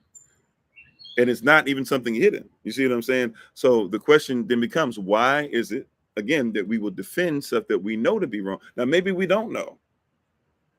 I won't act like there can't be some ignorance. But once again, it comes to that place. Are we willing to even admit that we do need to improve? Are we willing to admit that there could be look, I used to be okay with worshiping on Sunday. I used to be the guy that was out there saying, hey, we just moved. Even when I found out, hey, you know what, though? We just moved it to Sunday because we wanted to give Yah praise on the first day. And you look it up and all the stuff that people are saying, you're like, wait a minute, that's not correct at all. Like they just moved it because they wanted to worship the God of the sun. Remember, when you're talking about why these things happen, they started changing all this stuff and manipulating all this stuff and allowing you to worship things like Christmas, which is Saturnalia, or winter solstice. We know what it is. Norse theology too put in there. We know Hallows Eve, Halloween, we know where that comes from, right? The Day of the Dead, Dia del Muerte. If you go to Mexico, Dia del Muerte, they'll do that right in your church. They're not even going to do that outside. That's going to be right in your church. But then you say, oh, that's evil. But then wait a minute, why you got Harvest Day? Well, Harvest Day is this. Well, look in your Bible. Harvest Day is not when you say it is. Matter of fact, the day of Pentecost is closer to Harvest Day. Right? Like, if anything, why don't you do it on the day of Pentecost, June 5th? If you want to have Harvest Day and everybody gets to dress up and celebrate, right? But we won't do that. We won't be honest about it. What about Ishtar? Why you do Easter? Why you have Easter egg hunt? Why you got them rabbits and all that stuff? It's not because it's righteous. It's because Ishtar is the goddess of the moon. And you have people in Rome that were not going to bow down to and sprinkle some Jesus on stuff. Or they weren't going to worship Jesus. So then they said, you know what? This Yesu character that we're trying to talk about and stuff, and this half man, half Zeus, by the way. If you don't believe it, we talked about this a little earlier in some of the videos. Just look up Pegasus and Zeus and all this stuff. See how it's spelled, right? The same way you spell that S-U-S at the end of Jesus or Yesu or Jesus. Jesus, Jesus, and it's half man, half Zeus, or son of Zeus. Right? It's a demigod, and we don't worship demigods. But what is the reason why people defend this stuff? Even though we can look this up, even though we have people, like, think about this. The Roman Catholic Church has books. They keep the history of it, and they tell you why they did it, when they did it, and because of the Justinian decree, they believe that they have every right to do it. The Justinian decree that happened in, or that they say 538 AC, which really was based on something that he did while he was alive in the 400s. And they say the Justinian decree said that they could be in charge. From that point on, they said that they are allowed to be able to change and do whatever they want throughout the course of church history. Cirque, sun worship. They have an obelisk right there. And people don't even realize, either you're a Roman Catholic. There's only three types of Christianity. Either you are Roman Catholic, you are East Orthodox, and that just means either you were with Eastern Rome, you were with Western Rome, or you are called a Catholic. If you are a Protestant, you are a Catholic, right? The king or the queen, even the Pope of Protestantism, is the king or the queen of England. That's how that works. We don't want to be honest about it and have honest conversation. Like, people have a problem with church. Thank you. Yeah, I couldn't. I was messing up on that name yesterday, Dr. Hall. Thank you. So look at Dionysus, and I don't even know if I'm pronouncing it right. But look at all of them. You see Zeus at the end of it, and we know these things to be true. So when somebody says, "Yeah, not all churches are circuses," I'm telling you, we don't recognize what these words are, where they come from, and why there's a bunch of stuff still sitting there, because we won't address it. We won't be honest about how you doing, Brother Cole. We won't be honest about it. Now we got it. We got these issues that are here, and they ain't going nowhere because we still acting like it doesn't exist, right? Like, just like people keep saying, I don't see color. All of a sudden, Buffalo hits, and now who was it y'all were telling me? Tucker Carlson. He got to come on here and try to tell you guys why this is a human being and he's a great person and he's just going through mental health issues. But Eric Gardner, he can't breathe, and it don't matter. He gets choked out because he's selling Lucy's. He's selling them singles. Out of New York, you're selling them ports. You know what I'm saying? Like, because we act like it doesn't exist. We got the same issue in the church, right? People will not act like there's a problem, even if people know that it doesn't make sense. The Bible says, Jeremiah chapter 10, verses 1 through 5. The Bible says, right? And Jeremiah chapter 10, verses 1 through 5, stop doing the Christmas tree thing. Stop it. Stop being about winter solstice. Stop it. Stop doing what the pagans do. Stop it. Stop dressing your tree silver and gold. Stop it. Stop making sure that you nail the tree so that it stands straight up in your house. Stop it. Don't be like them. Stop it. You're against my will. Stop it. That's Jeremiah chapter 10, verses 1 through 5. And people will look at that, and what do? You'll do what Revelation chapter 3, or Revelation chapter 2, starting at verse 12, tells you not to do. You'll call it Nicolaitan. You'll go into Nicolaitan doctrine. You'll say, oh, that's Old Testament. If you even know that it says that. Yeah, wallowing in wickedness instead of walking in the Holy Spirit or the Vakakodash, right? So families have fallen apart and no spiritual guidance within the family. Yeah, there's no roles. That King Henry VIII said he is called God and boom, protesting Protestant church. Well, yeah, and Protestantism was around technically before him. But when he wanted to go ahead, and what was the reason why he even started the Protestant church, so to speak? Why did he take over and say it's mine now? He did it because why? He just wanted to divorce his wife that wouldn't give him a son. That was it. That's what Protestantism is. It started because somebody didn't want to obey what they were supposed to be under. And we got the same type of spirit. Now I get it. Somebody will say, well, we shouldn't be underneath Roman Catholicism, right? Well, true that, but Roman Catholicism, church, none of that has to do anything with the Bible. Uh-oh. Now people say, what do you mean it doesn't have anything to do? I mean, it talks about the Bible, it uses the Bible. Okay, I know law, right? I know how law works. The Bible is law and case study. People don't like to talk about law, but the Bible is law and case study. That's what you're looking at. And thanks for being part of the community letter. Is it letter Herb? Letter Herb? Herbie? I'm not sure. Sorry if I mess up the name. But people don't want to have a conversation. And so we're trying to come into something different because leaving the church is leaving a place that says that I can do whatever I want and sprinkle some Jesus on it. There's a spirit. The church is built upon a spirit that says you can do whatever you want and you can make up whatever you want. And if people will not listen to what you want, you tell them that you can still keep your winter solstice stuff. Just say it's about Christ now. And so we'll say that it's Christ Mass. And it will do a little code. We're saying Mas Christ, right? Mas Christos, more Christ. But the reality is we're actually adding Christ to it. Like we'll tell you in the name. We'll tell you Ishtar. Oh, yeah, you want to do Ishtar? Ishtar, that's the goddess of the moon. That's Nimrod's mama who married Nimrod and then said after Nimrod was dead, when she got pregnant by somebody else, that her dead son was now the son who had impregnated her. And she was a goddess that came from the moon and an egg. And so she was the sun moon. And now they were having a child Tammuz. Tammuz ended up dying early, right? In a boring accident. So it didn't really work out for her. But then she just turns around and says, well, that was the promised son. So be under them. And guess what? People kept Ishtar. You call it Easter, and you make sure you had them rabbits and them eggs every year, like clockwork.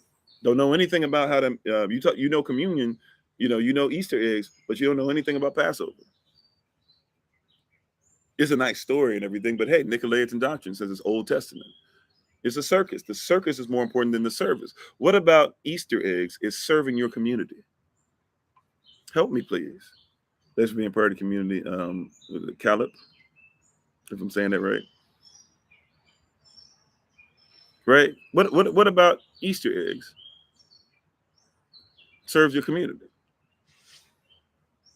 You said blah blah blah in Jesus' name. Yeah, that's what people do. Blah blah blah in Jesus' name, right?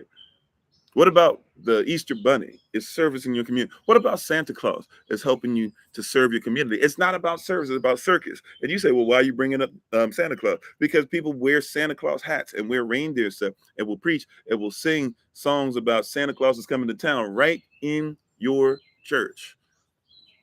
Somebody says, well, they don't do that in my church. Okay, question for you. Do you sing about do you sing about the three wise men? You sing songs about the three wise men, we three kings?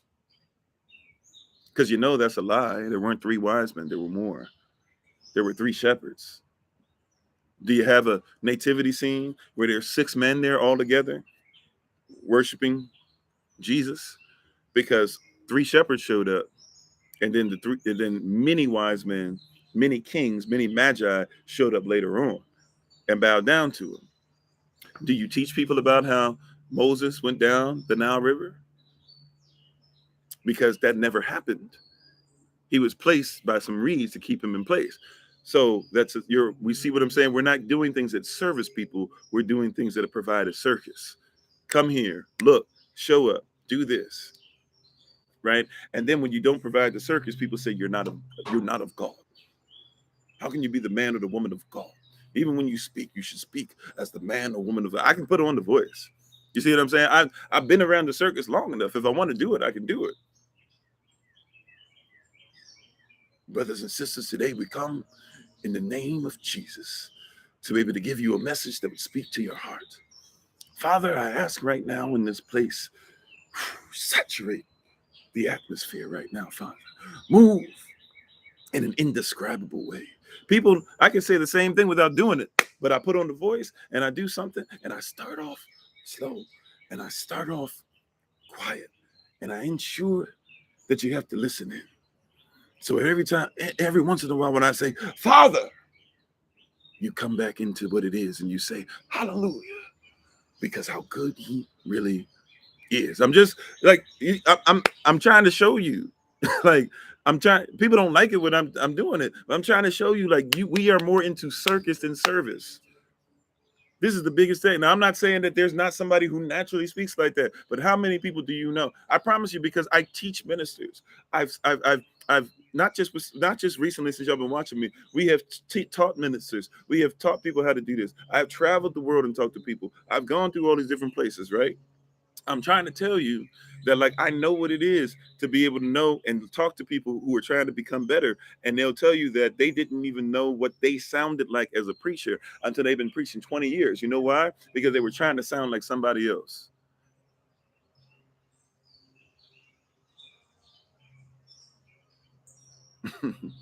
He said that's how to huff. They got a question mark. I couldn't see that the symbol you were putting up. You said after Passover fasting, eggs were traditionally first eaten due to shelf stability there.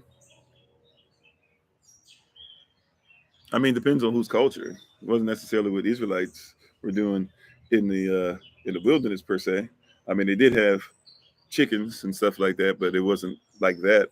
But like if you talking about Passover, after Passover, you still not even having certain things, like, and you're not really fasting. You kind of do your fast 40 days before. But it depends on who you're talking about. If you which Israelites you're talking about, that could be something that's there. But meat and everything's not a problem during the getting the leaven out of the home and everything is more so getting rid of leaven and than anything else. But I guess I never heard that one before. I had to study it. In all honesty, bro. And saying thanks for being on, big brother. So, but yeah, it's you said you get tickled when I act like people you seen, but it's a very real thing, man. It's like we are more into circus than service. You remember we were talking about yesterday how there's a guy and he was like, I'm gonna show you a human fetus, or do you like this? Do you think this is a fetus, right? And the person said, yes, I believe that's a person. And he said, oh, well, this is a dolphin fetus, not a human fetus. And it's like, bro, like, okay, but you don't believe you should go into dolphins and snatch out dolphin babies. So what kind of point does that make? Are you saying that it's better to not snatch out dolphin babies than it is to snatch out human babies? Like, it's a weird thing, right? But it's about circus and not service. Like, my whole thing with abortion, look, if you're gonna say it's a woman's right, fine, just deal with the consequences that come. Because it wasn't that long ago that we agreed. The only reason why it even became a real thing to say that a human being is not a fetus is because slaves had babies taken out of them. That's why. That's why. Like, that's why. And if we're gonna use that to say it's okay, therefore, for women to snatch babies out of themselves, okay, like, but be honest about it. Be in the service, not the circus, right? And this is the same thing that's going on in church. Same thing's going on in churches. We got misinformation going on in churches, or people that applaud the circus because there's no service. Right? Somebody was asking about abortion. I think we were probably gonna do a whole thing on abortion at some point. I'm praying about it, but we haven't been released to do it. And it's gonna be difficult. In all honesty, we might have to just do it like offline because I know we're gonna be dealing with people trying to cancel after that, right? So, but it's a real thing. Like, we did that we have this thing that's in us where we don't deal in sin. And by the way, like, this is where people want to get, even people say separation of church and state. You don't believe in that, because you would then stop saying God bless America. You don't believe in that because then you need to get rid of the Washington Memorial because it's an obelisk. He's saying he's a God. And in Christianity, he's allowed to be that. You don't even know how that works because you don't know what I'm saying. You don't know that on top of the Congress building, those who were live with me when we did that that day where I was having the signal issues, but I was on a national mall and I was showing y'all, I showed you how that works and had her telling you the story of Osiris and Isis, and then and then the child that's supposed to be coming out of them, the Antichrist spirit type thing, or right, that comes and permeates the children that are walking around the national mall, right? But people don't even know what I'm talking about. But they tell you separation of church and state. Your state, your government is based off of church. Sprinkle some Jesus on it when you need it. Yeah, Roe v. Wade, Roe versus Wade, you know, enslaving to things like that. Like, we have this thing, we don't want to admit how much this stuff is there. Church is about circus. It's the same root word. It is the same word. You're speaking the same thing. You said your uncle had to take a course on how to how to huff from Eastern U. Okay, the Baptist sound after every word. LOL. Yeah, you know, and there are people that teach that. We're gonna teach you how to hoop. I saw some weird thing where it was like some guy's old video. When I say old, you gotta qualify. It might be 80s or 90s, so it ain't that old, but you know, it's an older video. And you know, the guy sitting up there speaking on stuff, and he's giving the whole class, and he was talking about how he goes up in pitch and all these things. He didn't even know how to go up in pitch. He was just getting louder, but he's teaching people. So he was even wrong the way he was teaching, you know. But they have people who literally teach how to hoop, how to huff, how to sing, how to make sure you do this or whatever. Now, presentation is important, but you know, we don't want to do. But once again, it's a problem. There's a problem that we have been raised to where circus is more important than service. By the way, if you want to talk about chattel slavery, that's the reason why you hoop and holler now. You weren't doing that in Africa. I'm not saying that you never sang or preached, but you weren't doing that in Africa. Like, particularly like having everything build up to just singing at the end. You weren't doing that. That wasn't there. You did that because it was a way of being able to bow down and make sure that the overseer that would be at your service, that's where that big old church chair comes from in your churches, that sometimes it's empty, or the pastor will sit in, or the guest preacher, whoever's speaking, will sit in. And everybody goes, oh man, look how humble the pastor is. He gonna let them sit in the big chair today.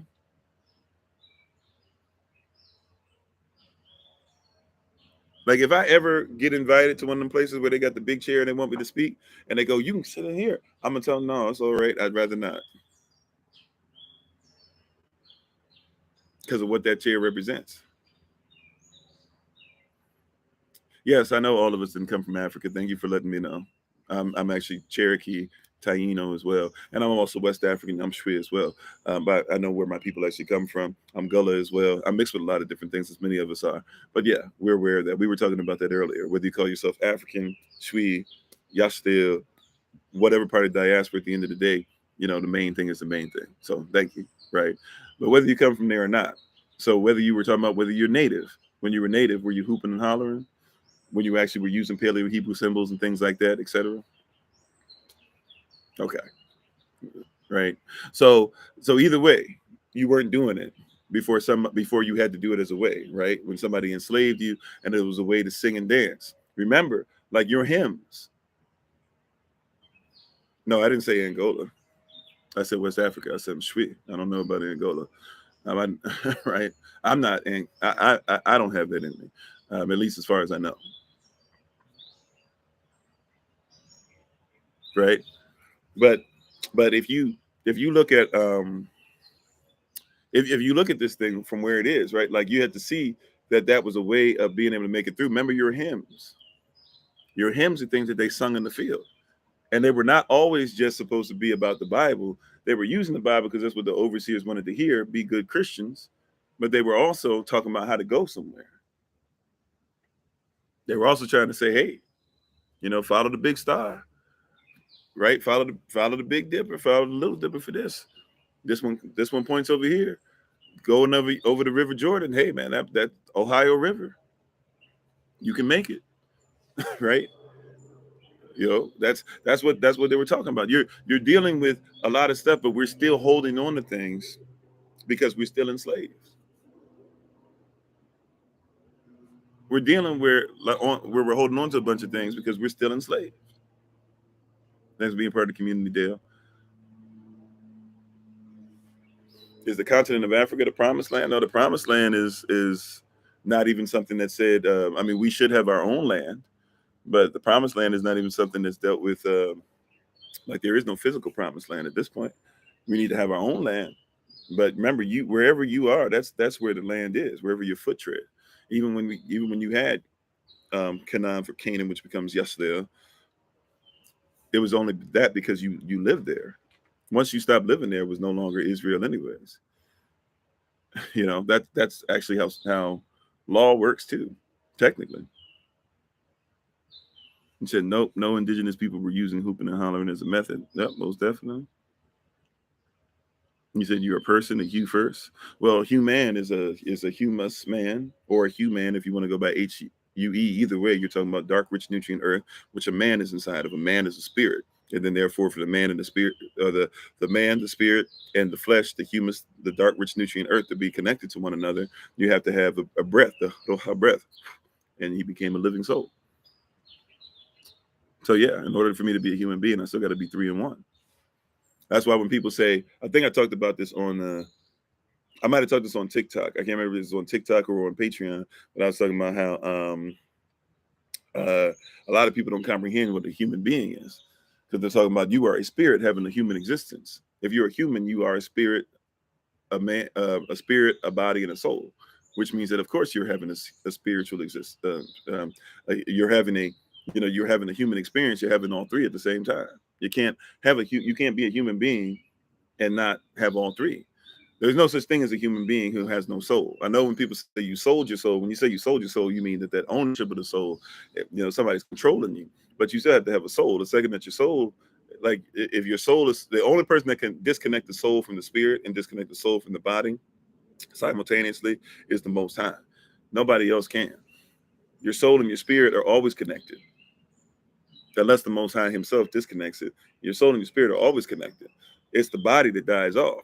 The soul is what attaches the spirit to the body, right? That's why when your body dies off, to be absent from the body, soul and spirit are what? Present with the Most High. So that's a whole different conversation.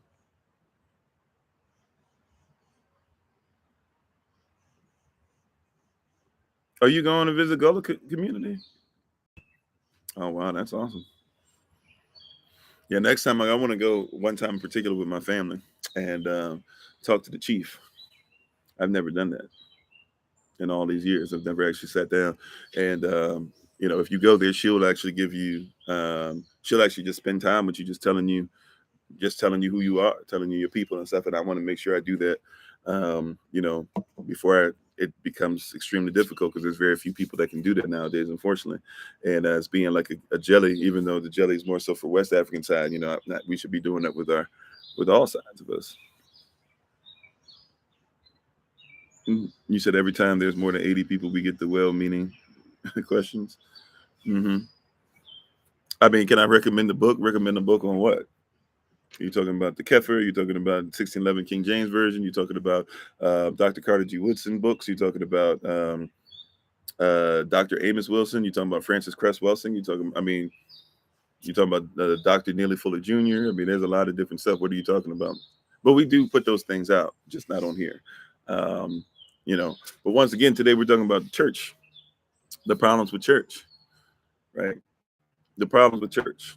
And the book we're actually going through, if you want a book to see, even though we don't 100% believe every single word that's in this book, but you should read stuff even if you don't agree with it to see what you get. The book we've been using as a guide to this conversation is actually called I'm Glad You Asked by Ken Boa and Larry Moody. So I can recommend that. And even though we don't agree with them, they're going to use Christian and church and all that stuff, but it doesn't mean like some of the stuff they're saying doesn't make any sense. So, that's a book I can recommend as far as having some actual, apologetic suggestions to be able to use, to be able to go through things. Said, do we baptize people? Of course. Of course. October 14th through the 16th, we'll try to do a baptism for everybody. And really, we don't even have to have any particular thing. Like if we're going to be in the area and you want to come by, if you say straight up, like, I want to be baptized, like we will just do it. We'll find a place. If we got to do it in the pool, if we got to go to a beach, or whatever. It's whatever. If we got to go to a pond, a lake, a river, we'll make it happen. We gotta be careful with rivers sometimes. Some of these things are not clean, but you know what I'm saying, right? But yeah, you said our church is allowed to teach as they want. So that's an interesting question. Some of them yes, some of them no. um, Roman Catholic churches supposedly. I think this is actually, as far as I've seen, because I've been to Roman Catholic Church services before. As far as I've seen, they actually preach the same thing. Like they actually every Sunday across the world, they're supposed to make sure that everybody's preaching the same message, which is actually pretty interesting. Uh, but they actually teach the same thing all over the world. No matter where you go, they'll teach the same thing. Um, if you are so like I think it's AME church, they're pretty consistent about for the most part. I don't know if the preaching is always the same, but they're definitely going to be like the Bible studies and different things like that are supposed to be pretty close to each other. I could be off on that because I haven't been to a whole lot of AME churches, but supposedly that's what I hear. And any places where you have like, they would call it lack of autonomy. Autonomy mean like you can be autonomous, you can do whatever you want for your service or what you feel like you're led by the Spirit. So it's kind of like certain churches, you know, the pastor might be doing what they want, but they still got an overseer, and that overseer still has a bishop, and that bishop still has an apostle, and that apostle might have a chief apostle, and all this different stuff, right? So there's certain levels to it, but and some of these churches I'm about to mention, they have some of that nowadays too. But if you go to like a Baptist church, for example, a Baptist church is supposed to kind of be autonomous. Every pastor is supposed to be able to say, this is what I'm led to do, and I'll do it, and I don't have to check in with somebody else for them to tell me whatever. I think there's levels to it, though. I think like it should be a little bit of both. I think there should be some times where it should all be led, at the end of the day, it should all be led by the Holy Spirit. You said Jehovah's Witnesses are very organized but don't agree with the doctrine. Yeah, I grew up a Jehovah's Witness. I was talking about that earlier. I talk about it a lot, actually. A lot of my experience from age 4 to probably about age 12 or 13 when I started having issues, and then I left about age 14 or so. Maybe 15, I can't remember. But like that was my life was preaching. I thought I was going to be an elder, you know. But but you can have organized chaos. Remember, Jehovah's Witnesses, they come from Russellites. If you look up Charles Taze Russell, he started it in that whole green thing that I was talking about earlier. I can't remember what it's called. I think it's like Insight to the Scriptures or something like that. It used to be only 4. Well, it was a lot of volumes, but we had like 4 thick books or something that was Insight to the Scriptures. And he used to tell people that if you read that you would actually find more in that. He said, like, you shouldn't actually read the Bible. He said, if you really want to know what the Bible says, he said, read the Insight to the Scriptures he wrote, because it's actually better at explaining the Bible than the Bible is at explaining itself. So that's kind of where Jehovah's Witnesses start, and there's a lot of stuff, bring up the 1914 end of the world thing, or the end of the 2000s end of the world thing, and a lot of different things, and the 144,000 thing is, there's a lot of weird things that go on in there. But once again, it's about circus. And some people would be like, well, no, they're chilled out. They're not running around and they're not doing this. And they're no. It's about circus, right? Like it's about, we have this thing that just because it's circus, I don't even know how to pronounce it, Cirque du Soleil or something, whatever, versus Ringham and Barnum. Ringham and I don't even know what they call Ringham and Barnum, Bailey, whatever they call. But just because they're different circuses doesn't mean they're not a circus. Just because one might only have human beings in the circus doesn't mean that the other one that has animals is not a circus. Like it's, just because they have human beings at zoos and not right, and another place has lions at zoos doesn't mean that it's not a zoo, right? Just because you put on a plantation where they pay, and I'm talking about nowadays. I'm not talking about back in the 1800s, 1700s, even the 1900s, when slavery still was being, people were still out there picking cotton at gunpoint and stuff, not just in prisons, but like were enslaved, being hung from trees, all that stuff in the 1970s. And even we saw some of this still happening in 2021, 2022. We saw some of that happening. But I'm talking about nowadays in prison, whether somebody's picking cotton on the plantation or somebody's making license plates on the plantation, it's still the plantation, right? It's the same. It's still a circus. It's still a circus. And once again, circus versus service. That's the issue that we have is people are more about circus than they are about service. So some places they control the circus more. To get back to your question, Sister Betty, some places they control the circus more. Some places they're like, hey, long as you make money, long as you do what you do what you do. Some places it's set up to where, hey, every church is its own circus, right? Every church, every place is its own circus. So you have a lot of those things going on. And once again, it's a lot of things that we're just not trained and we don't know, and therefore, you don't know what you don't know. You're not intimate with or knowledgeable. That's what the word to know is to be intimate with. If you're not intimate with it, you're not intimate with it. So how could you, you know, um, how could you know some of these things if you're not aware?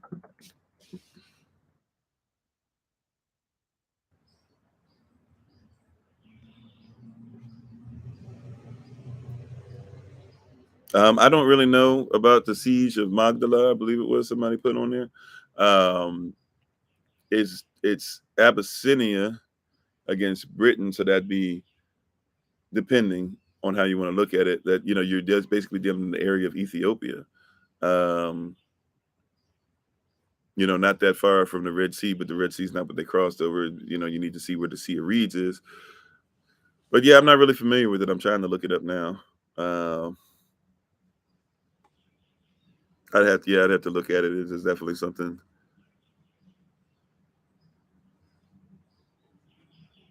Yeah, I'm not really familiar with it, to be honest with you. Not really familiar with it.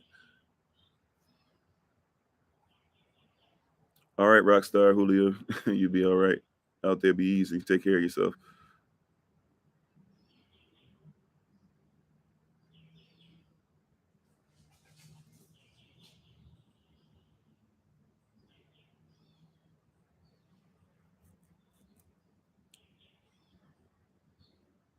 Into the original human beings, the peoples. Okay. You said your old church split from AME and got sued by the organization. Yeah, because AME is supposed to all be, you know, um, the way they have it set up. It's all like if you like Roman Catholic Church in and of itself. By the way, that's not actually far off of how churches work. Roman Catholic Church itself is what are they? The Roman Catholic Church itself is a country. So if you actually go to a Roman Catholic Church, you're actually on Roman Catholic land. You're actually in like a yeah, you're actually like on Roman Catholic land. That's why if somebody's messing with children the way that they be doing and stuff, whether little boys or little girls, whatever, um, you can't really come on. Technically, you're not supposed to do that in any church, supposedly.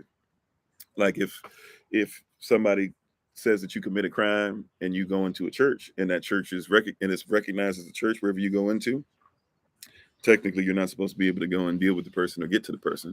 It's supposed to be its own entity. So it depends. People teach different things, etc. Instead, everybody trying to get alike instead of giving a blackout for Buffalo, New York. Oh well, if we were supposed to give a blackout, I wasn't aware of it. Number one. Number two, if I give a blackout to Buffalo, New York, how does that help Buffalo?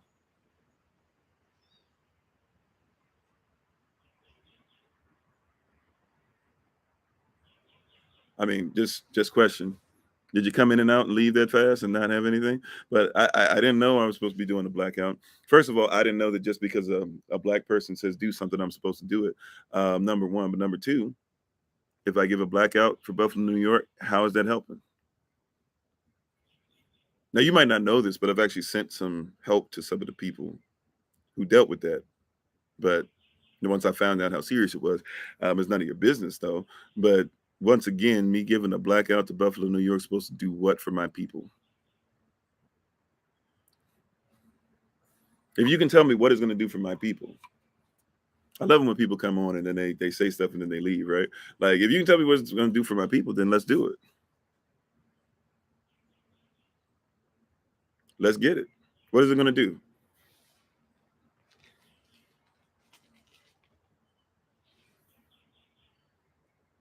Okay, so what is it going to do, please?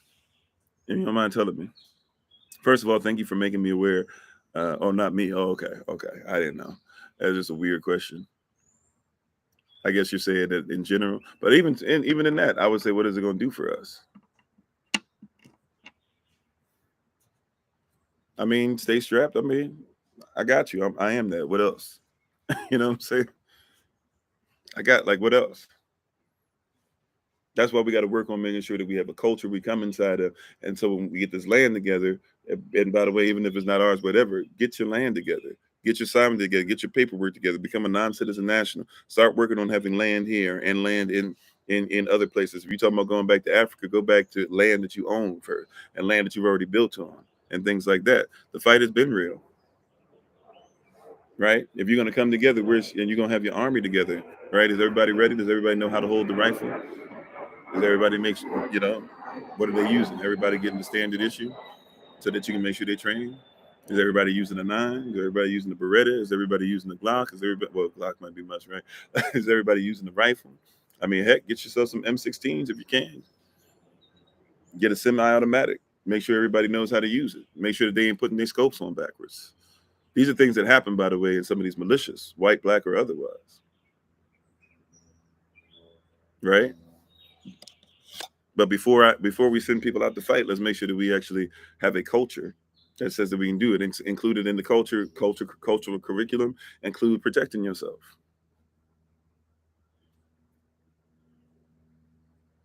Right? I'm not sending my young boys out here, right? Because I got cats. I go certain places, man. Like if I go Southeast DC, I call cats up and I say I'm coming through or whatever. Look out for me, because there's certain places to where cats might try to mess with you or whatever, but they know who I be out there. In certain places, not everybody, right? But certain cats, they know who I be out there, so they can go ahead and make sure that they watch my back or whatever. And we got it regimented. Even if they doing their own thing or whatever, when I come through, yo, since Kofi's looked out for us or whatever, we're gonna look out for him or whatever. Have the thing together, like just going out to fight and not even having it together, just saying stay strapped. That's stuff that they've already had us. That's still not us being effective. That's still not us being united, right? It's the same thing. It's circus instead of service. If we're gonna use the weapon, then how's it gonna serve us? Not how it's gonna be a circus. How's it gonna serve us?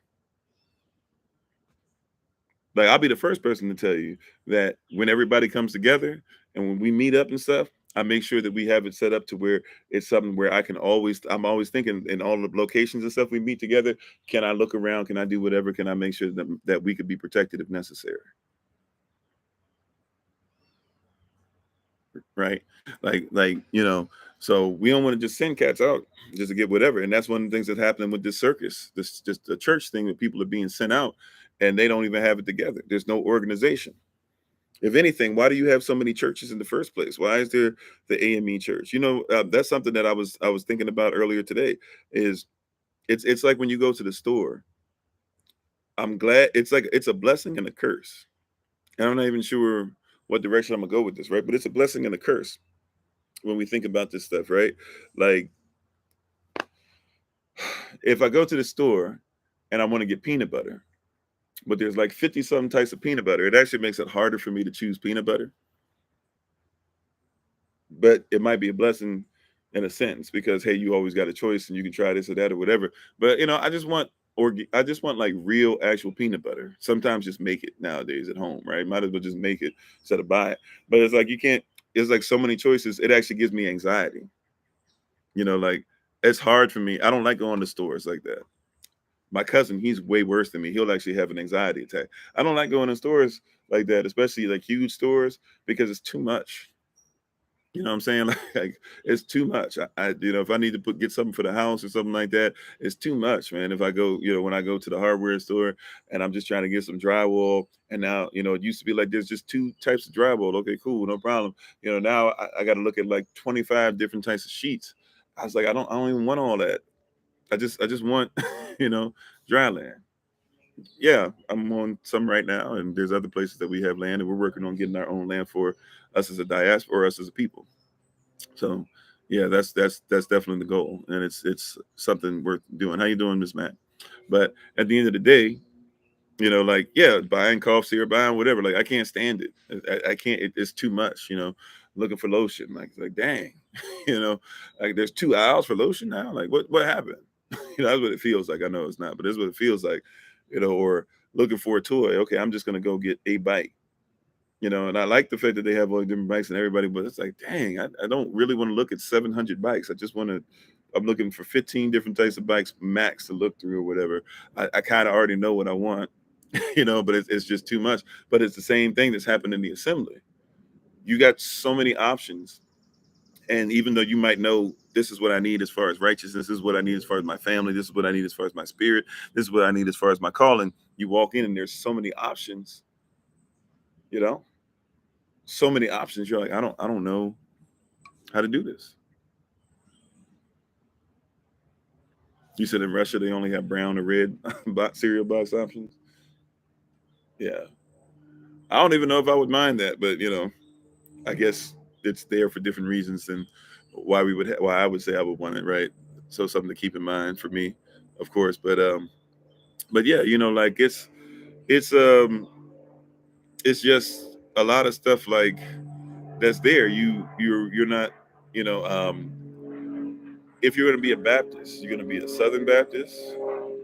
You're going to be part of the Southern Baptist Conference. You're going to be part of the Northwest Baptist Conference. You're going to be part of the West you know, the West or the Pacific Baptist Conference. There's different than the West Baptist Conference.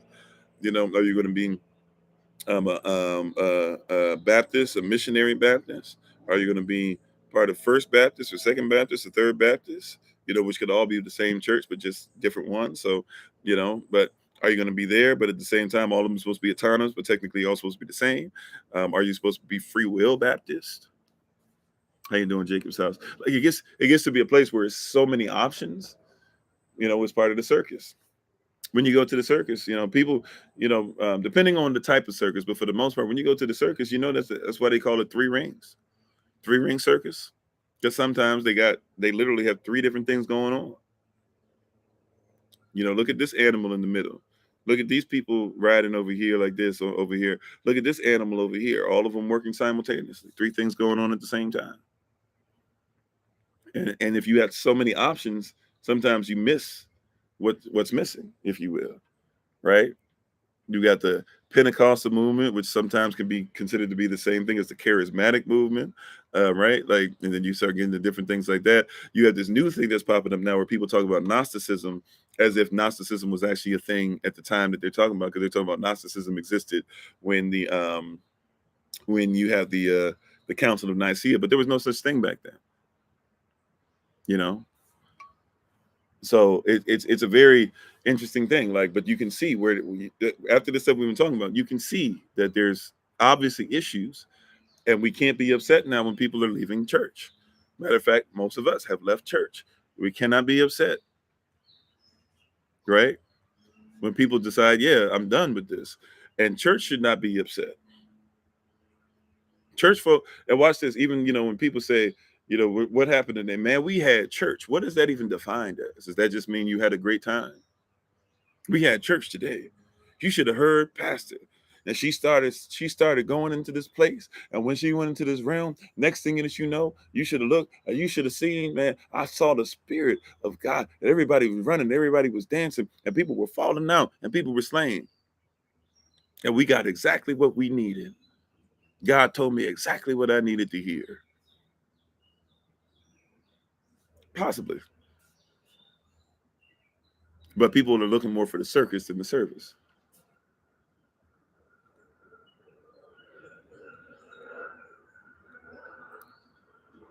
All right, Minister Sonia, have a great day. Like, like this is like we come for circus, not for service.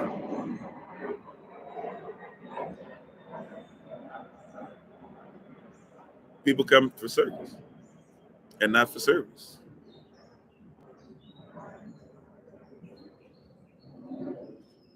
And exactly, so many doctrines. There's supposed to be one doctrine. Exactly, Sister Sheba. Supposed to be one interpretation, many applications. But people say there's many interpretations and then try to tell you how you should apply it. That doesn't make sense. People say we're supposed to have all these interpretations, all these churches, but then we should all apply it the same way. But no, no, no. If you have one interpretation, then you can have many applications. We reversed it. As Willie Lynch said, he reversed your nature.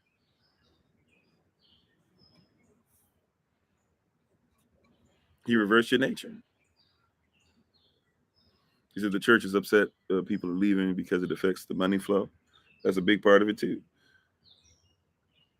You got to run to the store. All right. Be blessed, Sister Betty. Yeah, now you can pay tithes for the show that they put on. Yeah.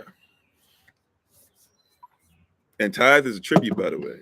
And isn't it interesting? Even in that, that's become a circus where we got to have this huge thing and the music. Like, as a musician, when it comes time to give tithes, you're supposed to play extremely upbeat music. Or if you can play something slow, there's got to be something like, um, what's the song like? You can be God's given, no matter how you try. Right. But whenever you give, you got to do something that's supposed to plug on the emotions. A lot of times we're going to go in the shop. Some places we just time to shower. Right. Because it's about emotion. And they know that if we get you to get your blood flow pumped up and we start doing stuff to get you to dance and all that, right? We supposed to get something that gets you so that, okay, I got to give. And then everybody gives at the same time. Hey, how you doing, babe? My wife is on the Honorable Mind. Thanks for being on, babe. Appreciate you. Once again, you can check out on TikTok, YouTube, or website, and Pinterest at Bloom and Flourish, not A&D, the letter N, Bloom and Flourish. Also, too, once again, if you guys are interested in taking classes, if you're on YouTube, if you're on the podcast, simply just look in the description box to be able to find out how to get in touch with us. If you're on TikTok, just go to where it's go to our main page, click on click on where it says website. That's our link tree. Go to where it says second semester 2022. You can look at all of the classes and stuff there. And then if you'd like to be able to fill out a form to take one or take as many as you want, you can just go ahead and fill out the form by clicking on the link that's at the top of the page. All right. All right. So we're thankful and grateful to everybody who's on. You said your emotion is the church's potion/lotion. Well, yeah, especially when you're not in control of your emotion. Remember, it's your culture. Your culture is based off of your culture is based off of your. So I'm sorry. Culture first. Culture gives way to your belief. I'm sorry. Culture first. Culture births your belief. Your belief is going to birth your emotion. Your emotion is going to birth your feeling. Your feelings are going to birth your mood. Your mood that you're in is going to be directly responsible for how much effort or energy that you put into something. Your effort or energy that you put into something is going to directly affect your habits. Your habits that you have become the culture for the next generation, right? And that's what we're dealing in. And those who are on the podcast, it's probably going to shut us down in about 5 minutes. So if you'd like to be able to come over to YouTube or TikTok or possibly Facebook, you can feel free to go and join us over there. Thank you for being on with us. We appreciate you as always. But that's what we're dealing with. Once again, circus versus service. And this is the issue with the church. It's circus versus service. Well, thank you, cameraman. Appreciate it. It's circus versus service. Circus versus service. And today you got to choose ye this day who you will what? Serve. Are you going to serve? Or are you about service? This is why a lot of people don't even like when people give, because they're like, why are you always giving only when people can see you? Why? Because it's about circus. It's not about who you be. It's about making sure everybody gets to bask and revel in who you are. Circus. And that's what it's become. Is people are about circus, not service.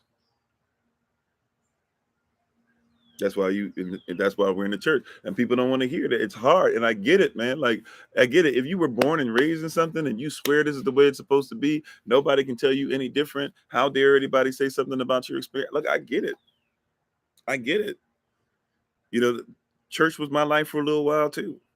I thought that there was nothing better than it until you realize that there's a lot. There's a lot to be left to be desired. There's a lot that's left to be desired in it.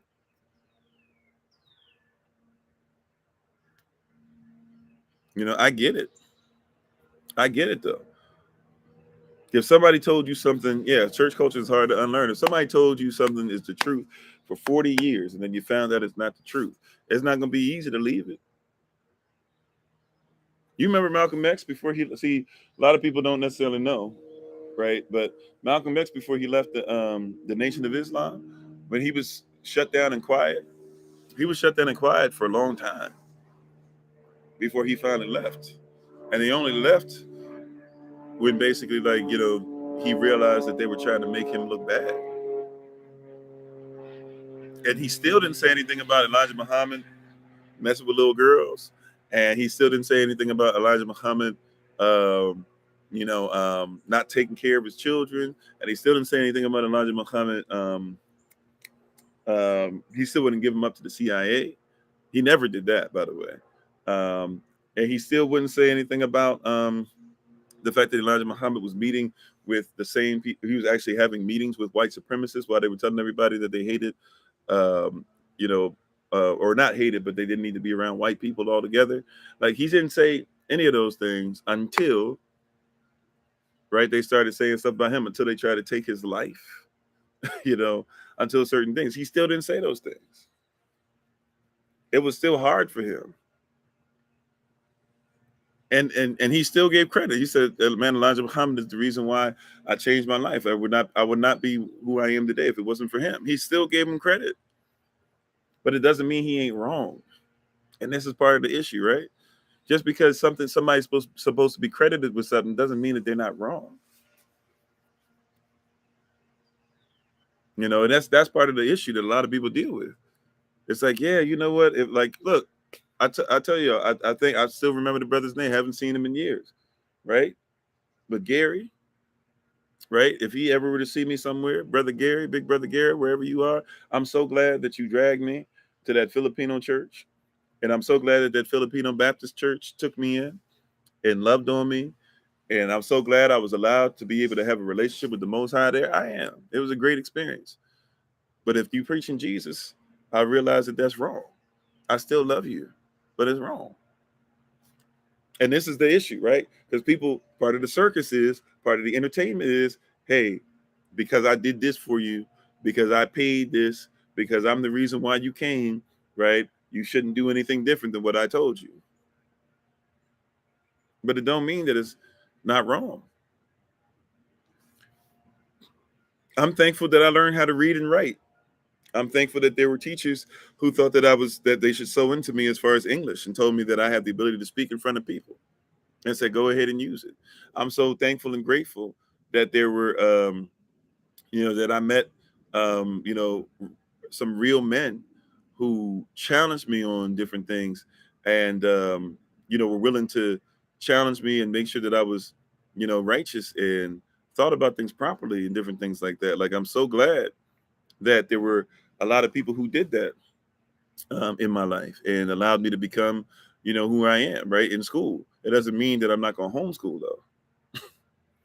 You see what I'm saying? Like, I'm thankful for it. I'm grateful. I appreciate it. But it doesn't mean that there's not some wrong. And for me to act like there's no wrong is hypocritical. Matter of fact, I feel like that would mess me over. I feel like that would mess me over more than the other stuff. I feel like that's worse to my community, to act like because somebody gave me something that they can't be wrong. I feel like that makes way less sense. But that's part of the circus mentality.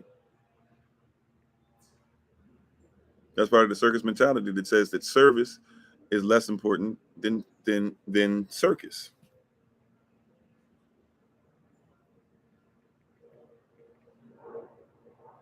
Right? Sorry. Got something weird going on. Trying to get on Facebook. But we have this thing where we think that service is more important, or I'm sorry, is less important than circus. Make sure it looks a certain way. Who cares if it serves? Just make sure it looks. Make sure you check off certain things. That's all that matters. Can you check it off? Can you say that you did it? Right?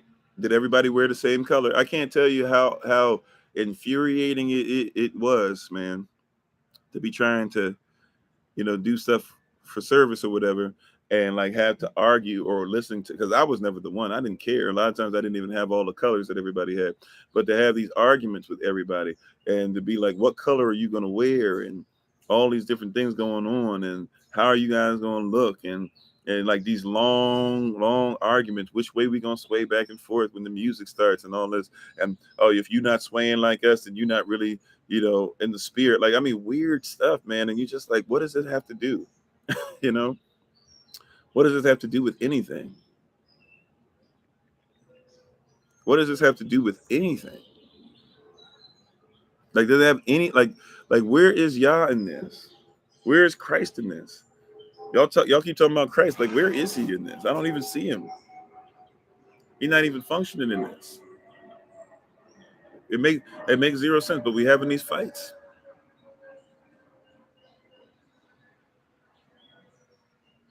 Yeah, the routine becomes more important. It's not about It's not about, once again, it's not about service. It's about circus. That is the main reason why people are starting to say enough is enough. They're waving the white flag, yo. They're saying, I give up. I surrender. Because in the world, heck, even if it's fake me out service, at least they profess some type of service. How you doing, cuz?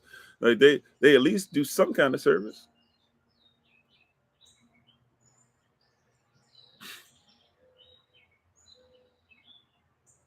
Thanks, man. They they at least do some type of service. Yeah, about customs, not about Christ. Once again, when people talk about the law and they use that scripture and talking about law and stuff like that, and people forget when that scripture is talking about law, they go to, what is it, Romans 10, verses 1 through 4. When you read it, it's telling you that, hey, the prayer is still that Israel would be saved, but Israel decided to be about their own law and not about the laws of the Most High. And since that's the case, that law is now of no effect. Why? Because we're not actually about the real law. We're about the law of the world, or the law that we made up. And we're trying to tell you that it's the Most High's law.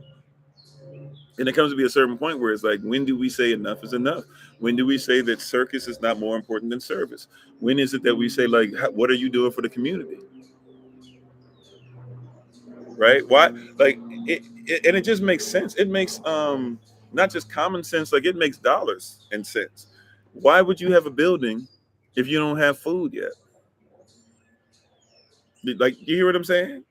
Like, it makes too much sense. It makes too much dollars and cents. If you can't afford food, that's why we've been asking people, hey, does anybody want to start making sure that this food that they're growing, that they traded one with another? We're about to start traveling across. When we start traveling, well, we already travel all the time. When we start traveling even more, even further, we're looking at going all the way, you know, over towards the West Coast. And a couple places that are there that are opened up, and there's some people in the Carolinas. If y'all can, I'm trying to find the places that we were having this conversation, because I can't find them anymore. But there are people who are saying in Carolina all the way over to California. There's there's there and down to, I got to be better about the places down south. But down south, not too many places up north. We lost to one place maybe up north. We could have done some stuff, but it's like and I got to check on that brother. But anyways, but we have opportunity to grow stuff. We're gonna be traveling to grow stuff. Why are we making sure that we having these huge long services inside the building, barely can pay the rent, right? Hoping that somebody might let us use a place for free. Barely can pay the rent, can't pay anything, right? But we trying to make sure that we have these services.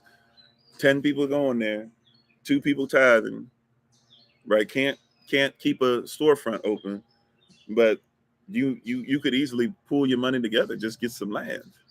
Where's your food at? Where's your tiny homes at? Right? This is stuff we're trying to develop. This is stuff we've been asking people to help with for the longest time. But people are more concerned about a building because you're concerned about circus, not service. How is that building servicing you? You go to these congregations, your building costs y'all $50 million to make. It looks outstanding. But could $50 million of owning land and everybody having a home, and everybody now, because they own it, only having to pay maybe $200 a month instead of having to pay 1,500, 2,000, having no taxes on the land? You know what I'm saying? Like, having your own food, you just go outside, you grab food and you make it. Being able to have a place to where you can have your custom traditions there, it being private land, so you don't have to worry about police officers. You just police yourself.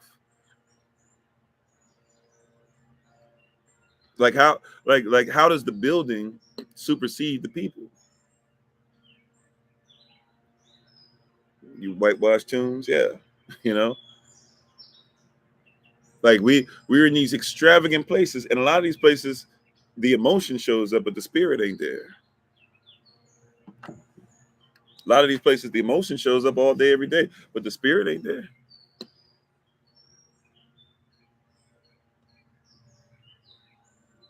Are we really good at emotion? Where's the spirit? I'm sorry, I have a tough time with the sun. What'd you say? My last church built a community center in an impoverished neighborhood. Had to be a member to use. Yeah, think about that.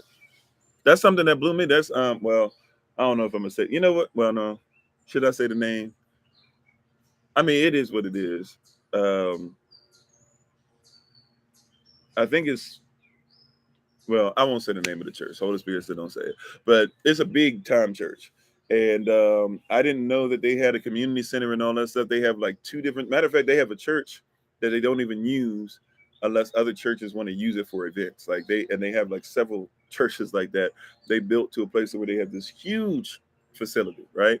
And they got television stuff going on there, all that stuff. They got all the different singles ministries and married ministries and all these different things, etc. And when you look at what's going on with them, though, um, like they had the same thing. I was riding around, I was trying to find something, and I couldn't find it on the map or whatever. I was, the map app I was using, and I was having a tough time. And I ran to this place. It was like, oh, this is community center, blah blah. And I tried to go in to ask a question just to see where I was or whatever. And they were like, yeah, sorry, you can't come in unless you're a member of the church. And I had the same thought process. I looked at the community I was in, the situation, and I was like, why would you only be allowed to use? So you said like nobody can come in? They were like, well, yeah, maybe, or if you pay a membership fee or blah blah, which is okay. I was like, dang, so I can't just ask. I was like, can I ask you, for direction? They're like, I don't know where it is, but you can't go inside to ask. How do you serve people like that? You have a circus, you got the venue, but you don't have the service. You got the circus, but no service. You said Kirk Franklin's church, OCBF, takes up a whole block. Can't get in the property without being a member. Okay, I didn't even know. So it's Kirk Franklin. I know he's a pastor. I didn't know he was actually the pastor. Is he like the pastor over the church? I thought he was like a pastor, but underneath somebody else in a building. Is he actually? I didn't know he was actually the pastor. That's interesting. But it's the same thing. Like, don't forget. That's why when people talked about Joel Osteen when the storm happened in Houston, and everybody was like, "Oh, they won't open their doors, and this is wrong, and this and that, or whatever." And I can't believe. I was like, I can believe. It happens all the time. You said that's Tony Evans' church. Okay. Okay. How you doing, Jeremiah? So yeah, so we got a lot of this, and it's just coming from, once again, people don't know the word church means circus. It's in the title. I don't care if you go to First Baptist Church, you go to First Baptist Circus. you know, I don't care if you go to First Baptist Church of Glenard and you go to First Baptist Circus of Glenard, and I don't care if you go to um, you know, the Church of Yahweh. I've seen that before. You go to the Circus of Yahweh. That's what that word is. There's a spirit that's connected. It's a normalcy. It's a tradition. It's a culture that's obviously against the culture of the Most High. So why would we keep going through that, knowing that it's not of culture, right? Why would you do that? Unless once again you're going to defend the circus. You got it. Like at some point, I'm trying to get people to hear me say circus enough to get you to recognize you're not defending you're not defending a church, or you're defending a church, but you think you're defending an assembly. You're not defending an assembly. You're defending a circus. That's what a church is. Church, cirque, same word, circus. You're defending a Sunday worship, worshiping the sun, right? You're defending changing the law or saying that the law is immiscible or something that doesn't matter, right? That's Nicolaitans doctrine. You're warned about that in Revelation 2, verse 12, the church of, or the assembly of Thyatira, right? Like you're trying to fight for something that has nothing to do with you and has nothing to do with your people. Yeah, no wonder it's easy for you to become lukewarm, like Laodicea.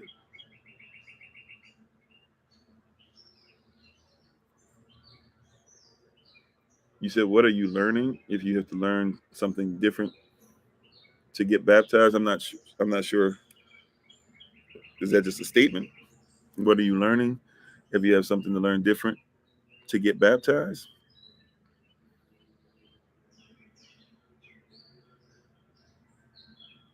you said you know what church I'm talking about. Okay. Yeah, then you had to learn something. Oh, okay, okay. I must have missed the other parts. I said this sun is messing with me a little bit. I'm sorry. I didn't catch the other stuff. You said then you had to learn something different from the regular service. Okay, okay. And you thought to yourself, all right, my bad. I caught you. Sorry about that. I get you. I get you. He said circus is a culture of clowns, people of makeup and entertainment, people of exaggerated appearances. I mean, it definitely. I mean, heck, I'm okay with the tradition because I know where it comes from with our people, and it's not a bad thing. But I mean, there's a church hat culture, there's a church shoe culture, there's a church there's a church suit culture. I mean, it's a thing of showing. It's supposed, and sometimes it's not even show and tell. You wish at least it was show and tell people some of this stuff, tell people the truth, but it's just show.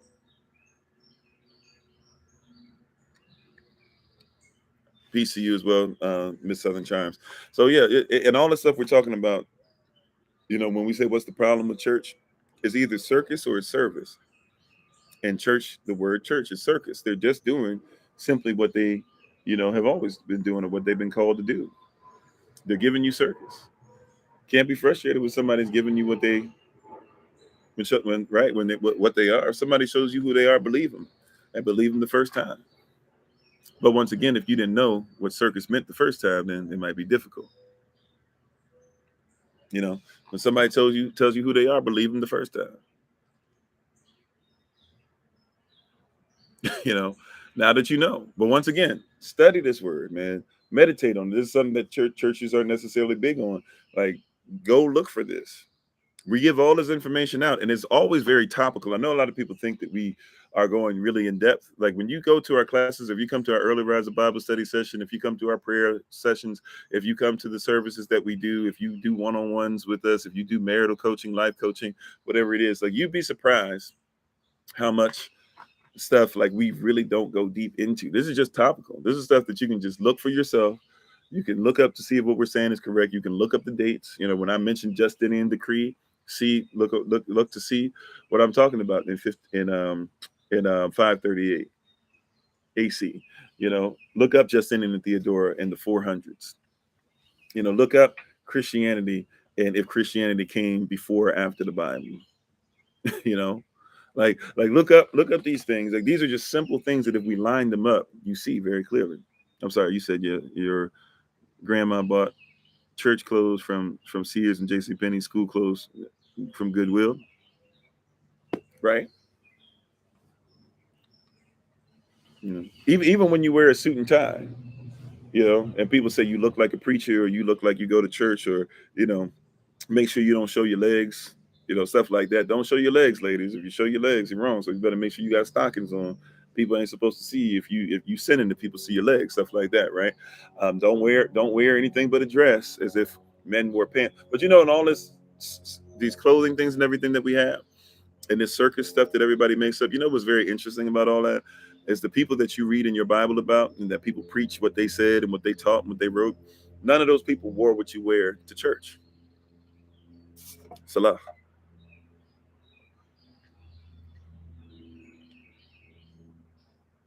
Right? You ever thought about that? And all these things that people will ask me and bring up and be like, what should I do or what should I wear? And is it okay to wear a dress? Is it okay to have this? Is it okay to have this, that, or whatever? What should my tie look like? You said takes a sip, but in all this stuff that people be talking about, you never once, all these people you talking about, Moses never wore a suit and tie. Deborah never wore a dress. Yashua didn't have a tie with a brooch. His socks, if he even wore socks, right? His socks didn't have to match, his tie or his shirt. They had a one-piece tunic, not a three-piece suit. Like where do we get these things? That this how you like even that how I look is what makes me holy. Well, okay, if that's what we're gonna do, then why don't you dress the way your people dress? If you even know who your people are, even if you want to say those people were Christian, then how do these Christian people dress? You said you've been safety pinned to death, stockings itching to the heavens. Yeah, you got to have holy stuff. You got to wear this. All it means is that you got to wear this one particular thing. If you don't wear this one particular style of dress, you ain't holy enough. You got to wear your church hat. Where did they wear church? So you show me the Bible. You show me the verse where somebody was wearing that church hat. Show me. You see what I'm saying? Like we got this. Show me where stockings existed.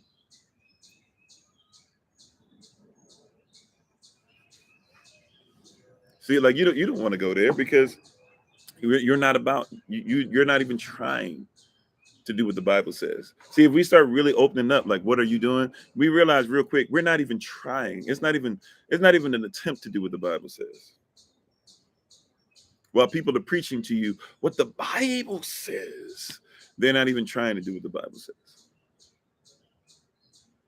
Yeah, even today you hear people, right? Hey, what should I wear? What we doing, bro? We going here? Okay, what you want me to wear? Wear your Sunday's best. Everybody automatically, because you know that culture, you automatically know what that is.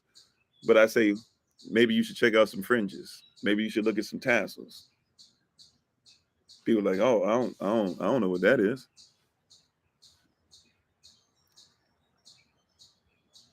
Real talk. Matter of fact, that's something else I was talking about before. We just make some they're easy to make, but if you want some tassels, we can bring those back too. I guess right now we're dealing with the website issue with the shirts. Hopefully we'll get that done real soon.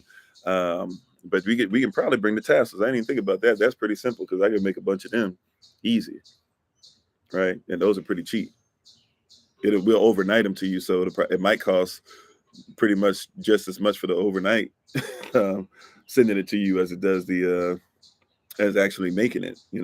But yeah, but that it'll be for. But yeah, we could probably do the time. You said, are we supposed to? I mean, if you're talking about wearing Israelite clothing, then yeah, you should. Tassels are pretty simple, actually. Now, people who get way involved in tassels, like sometimes tassels can cost like a pretty penny, but I make really basic versions of them. But some people it depends on what they're doing. Like some people put patterns into them. They put the name of like Yah into them and stuff like that. They put stuff to make sure it matches different outfits you have. I can do a little bit of that, but yeah, but the tassels are pretty simple. But the fringes, yeah, there's nothing wrong with having the fringes on. You said like if that's the case, where's the Sunday hat in the New Testament? Exactly. Sunday's best, church hat. By the way, there's a difference between church hat and mother's hat. You see what I'm saying? We start getting into all these wild things, but church hat, mother's hat, all those things. We start talking about this stuff, the stockings, what color stockings, some places. You better make sure that you're not wearing stockings that are flesh color because we need to make sure that people know they can't be see-through.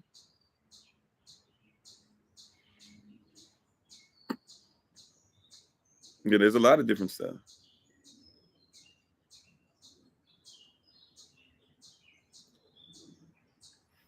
No, we got one that has KO on it though. That's the one I'm trying to get together. It actually says KO, but obviously that's not like a spiritual shirt, if you will, or an Israelite shirt, if you will. Or nuns. Yeah, but what do nuns wear? And by the way, even the stuff that you deal with, like that popes and stuff wear, or you see bishops wear, that they're not even. That's not even Israelite culture. That's Kemetic culture. They biting off Kemet, right? Some of the stuff that they're using the things that are Israelite, like the staff and things like that. But when you see them with a lot of stuff that they're wearing, like the hats, that's Kemet. That's what pharaohs wore. That's what they're telling you. They're not telling you that they're popes or pastors or anything. They're telling you that they're Kemetic netchers or Kemetic pharaohs. Once again, the obelisk is right there at where the Vatican is, where the papacy stays. They got an obelisk right there. Oh, okay. Thank you, franchise. Appreciate it.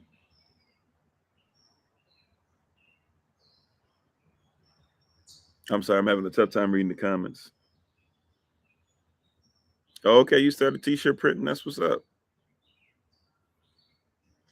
Hopefully we can support. You're so happy when nylons went out of fashion. It never made sense, too artificial. Yeah, I have no clue. I can't even say I have no clue what that experience even would be like, look like, feel like. I don't even know. I guess nylons are stockings, a specific type of stocking. Like that's how, right?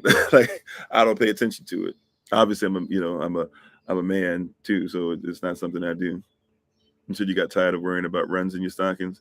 Oh yeah, isn't that the that's just when it's got like a not a rip, but like a is that oh hold on no run is run the wrinkle? See, I don't even know. Runs the wrinkles. If you said you got a run in your stocking, is that the wrinkles in your stocking?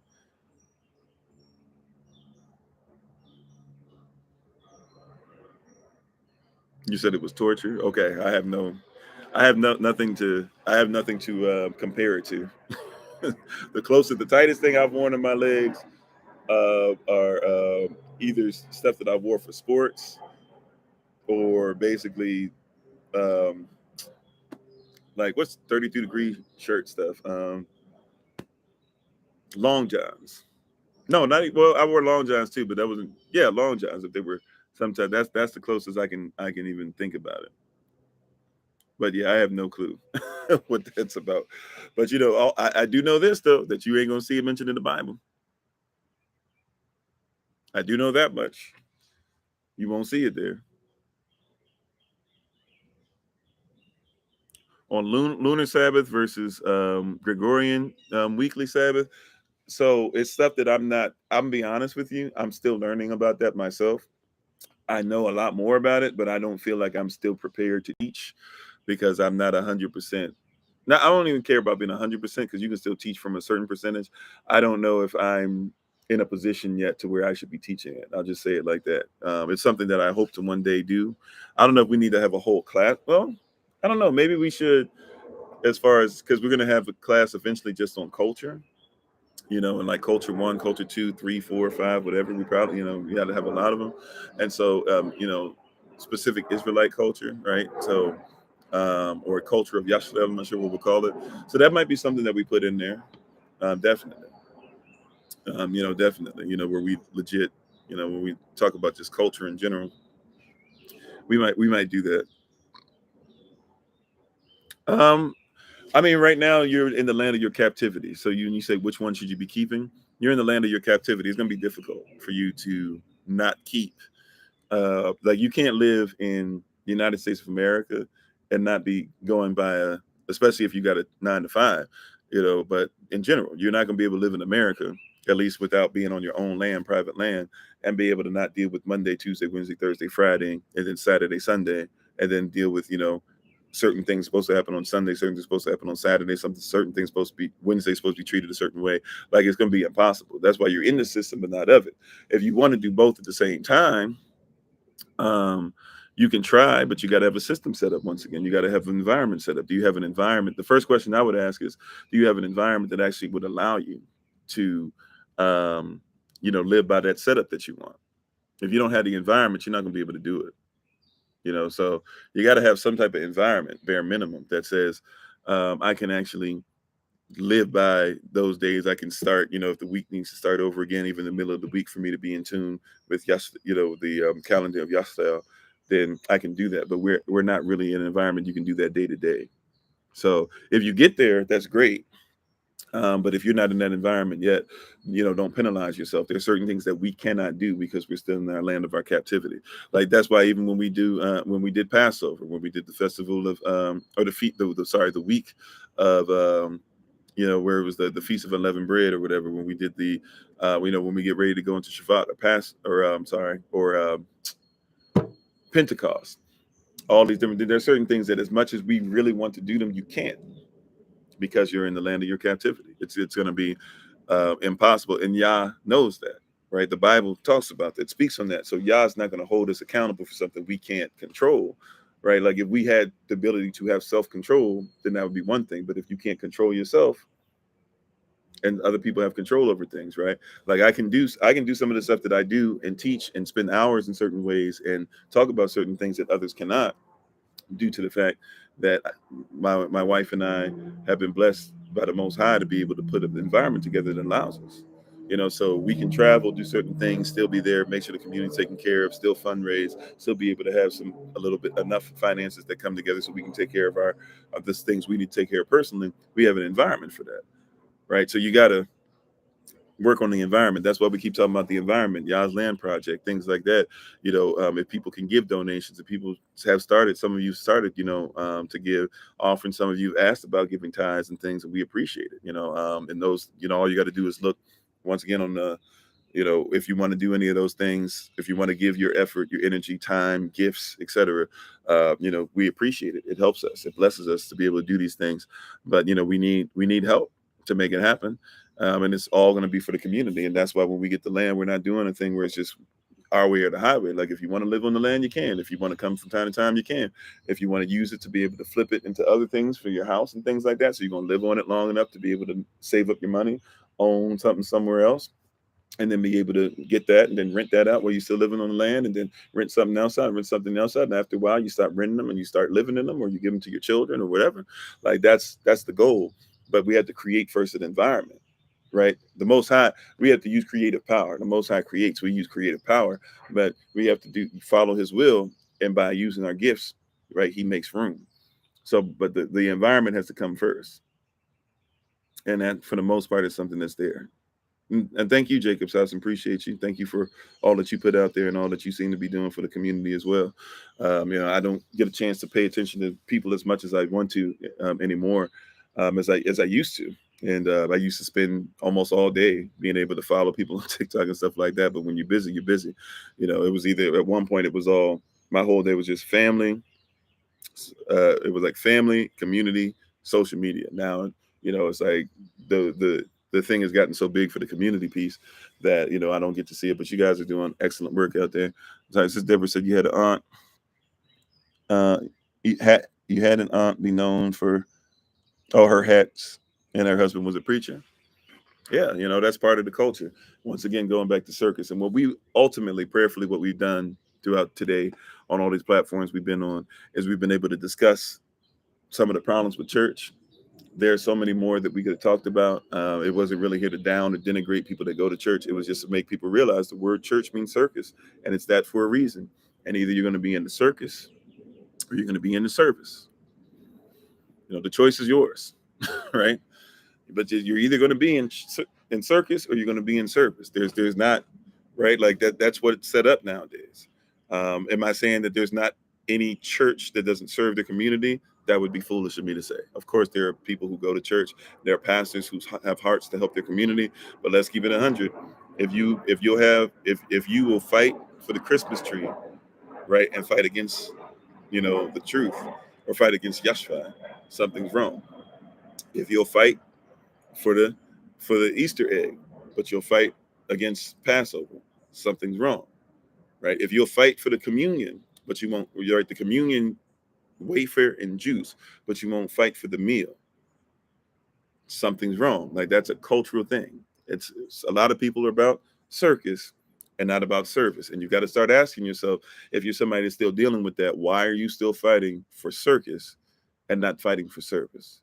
If it's not, why do you want it? Why don't you want it to service you? You want it to circus you. You got to ask yourself, what's up with that? You got to ask yourself, why are you fighting for sun worship instead of Shabbat?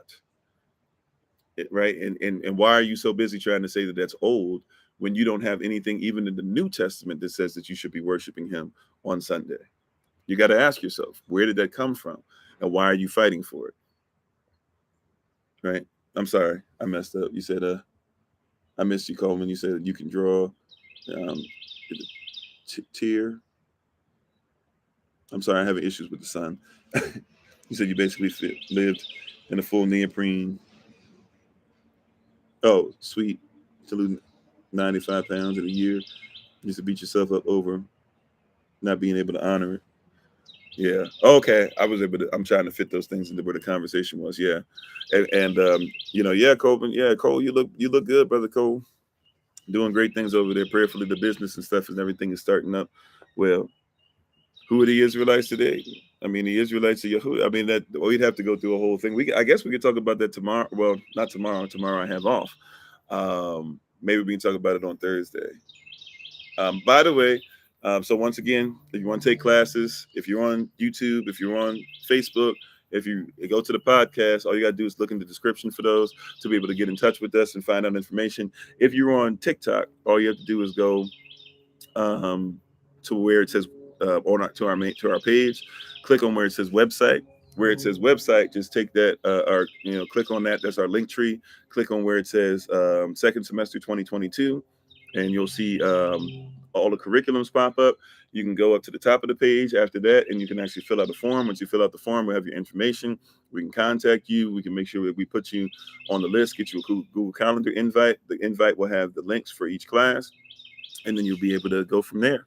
So if you're interested in joining the classes, make sure you do so. We started this week. We'll be going for 2 months. If you want, you missed the first week, you still come on in the second week. You get past to around the third week, it's kind of iffy if you're going to be able to get everything out of it, but it's up to you. But we appreciate it. And thank you very much. I'm sorry, Tadach, Cole. So we thank you guys for being on. Remember, we're coming up on those who are in Chicago and Detroit. Chicago will be there 27th, 28th. Detroit will be there the 29th to 30th. We have a itinerary and everything we can send to you. So everybody that we know is coming, at least those who say that they are coming, we've already sent you the itinerary. If you are interested in coming or want stuff, we can go ahead and send you the itinerary so that you know where we'll be at.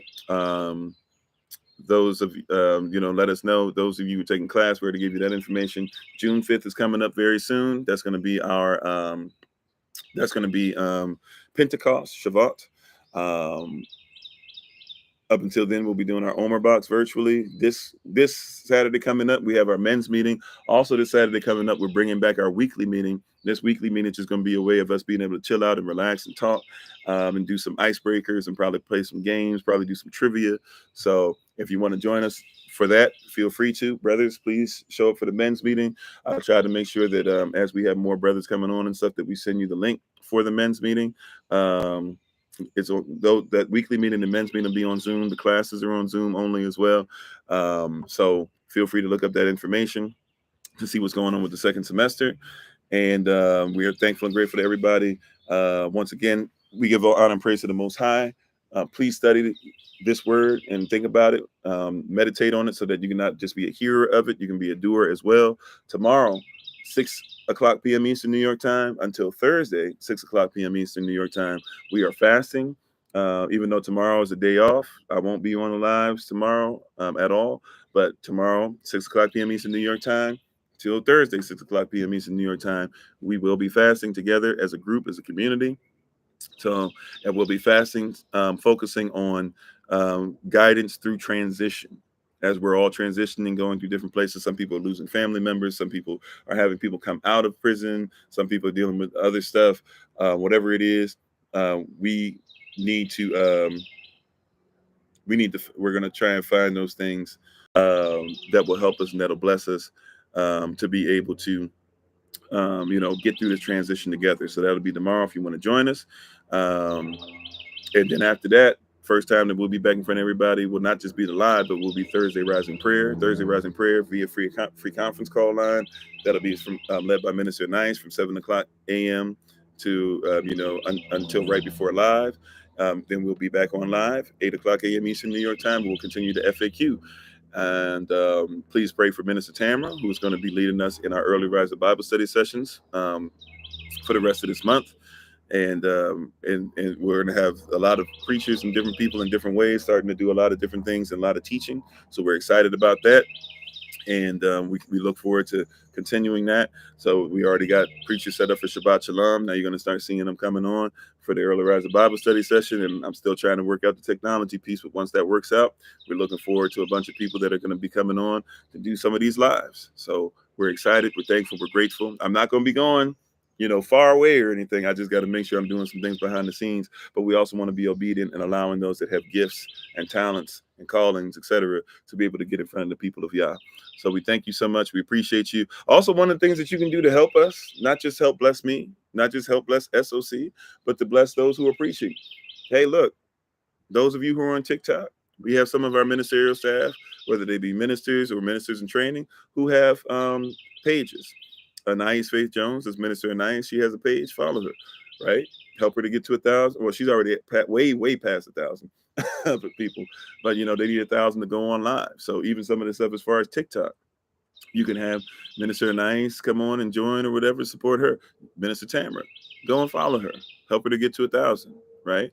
Hey, right? Once she gets to 1,000, guess what happens? She can come on. She can join the live, right? We have Minister Kevin. We have Minister Sonia. We have, Minister Select Morel. We have Minister Select Joseph, who's on here as True Origin. We have Minister Select Sharon, who's on here as Amp Life.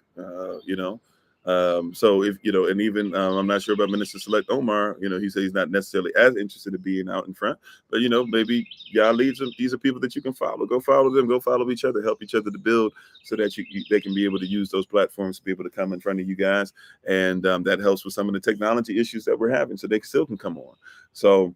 We look forward to seeing a lot more from them, growing a lot more with them. A lot of people who are doing things behind the scenes, you're going to be seeing a lot more from them as well. Thank you so much. YLP 83, we won't be meeting this Saturday.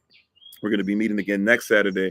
We have something that we're setting up already where it'll be like a Google Docs type thing, so that even if we don't have a meeting that often, you guys will be able to see every time something's updated. You'll actually be able to see it. Okay. So, we're looking forward to that, and we're looking forward to getting that done as well. So all these things are coming together. You guys are starting to see some project management things take place. We're thankful for the project management team that starts with my wife, the Honorable Maya, who lives a life that's able to be honored. Please check her out at Bloom and Flourish, not A-N-D, the letter N. Bloom and Flourish. You can follow her on TikTok, YouTube, her website, and Pinterest. And you can also email her at bloomandflourish1. Bloom, Bloom, the letter N, Flourish, the number 1, at gmail.com, and support her business. She's a herbalist, healer, chemist, and biologist by degree, and she's doing great things for the community and doing great things worldwide. She is actually over Shabbat Shalom podcast, or the Shabbat Shalom services for this week on the Kofi Ofori podcast, and her and her mother did an excellent job. Again, this past Saturday, she'll be back on this next Saturday, and she's teaching every Friday. She'll be teaching on herbalism. So if you want to join in, people are talking about herbalism, and people are talking about eventually being, apprentices and doing an apprenticeship. Well, here's a great way for you to start, to see what she's about, to see the way that she puts things together and things of that nature. So feel free to do that. We appreciate you. We honor you. Thank you so much. And we look forward to talking to you guys very soon. I'm going to go ahead and get out of you guys' way. Thank you so much again for being on. We appreciate. I'm sorry, I haven't said that in so long. Y'all told me not to say that. I've been doing great, right? That's a long time since I said that. I'm gonna go ahead and get ready to take my leave. So we thank you. We appreciate you all. Once again, we cannot do this without you. We are all family. We appreciate you. Hopefully, you guys continue to support us as we continue to support you, and hopefully, you guys continue to support each other. We know that you got mad love for each other, and that you guys are doing a lot of great things for each other, and taking care of each other, learning, growing, etc. Connecting as a community. It's awesome to see. It's awesome to be a part of, and I'm proud, to say that I can have, some kind of responsibility and say like, hey, I help to be able to help us to be more of a community like that. But you guys have been doing above and beyond anything that I could ever ask or think, according to the power that Yahweh have already placed inside of you. So thank you so much. We appreciate you. You said, does SOC have a color? I guess my wife has gotten on me about that. I think our color is like, I think we're supposed to be like blue and gold. Yeah, blue and gold.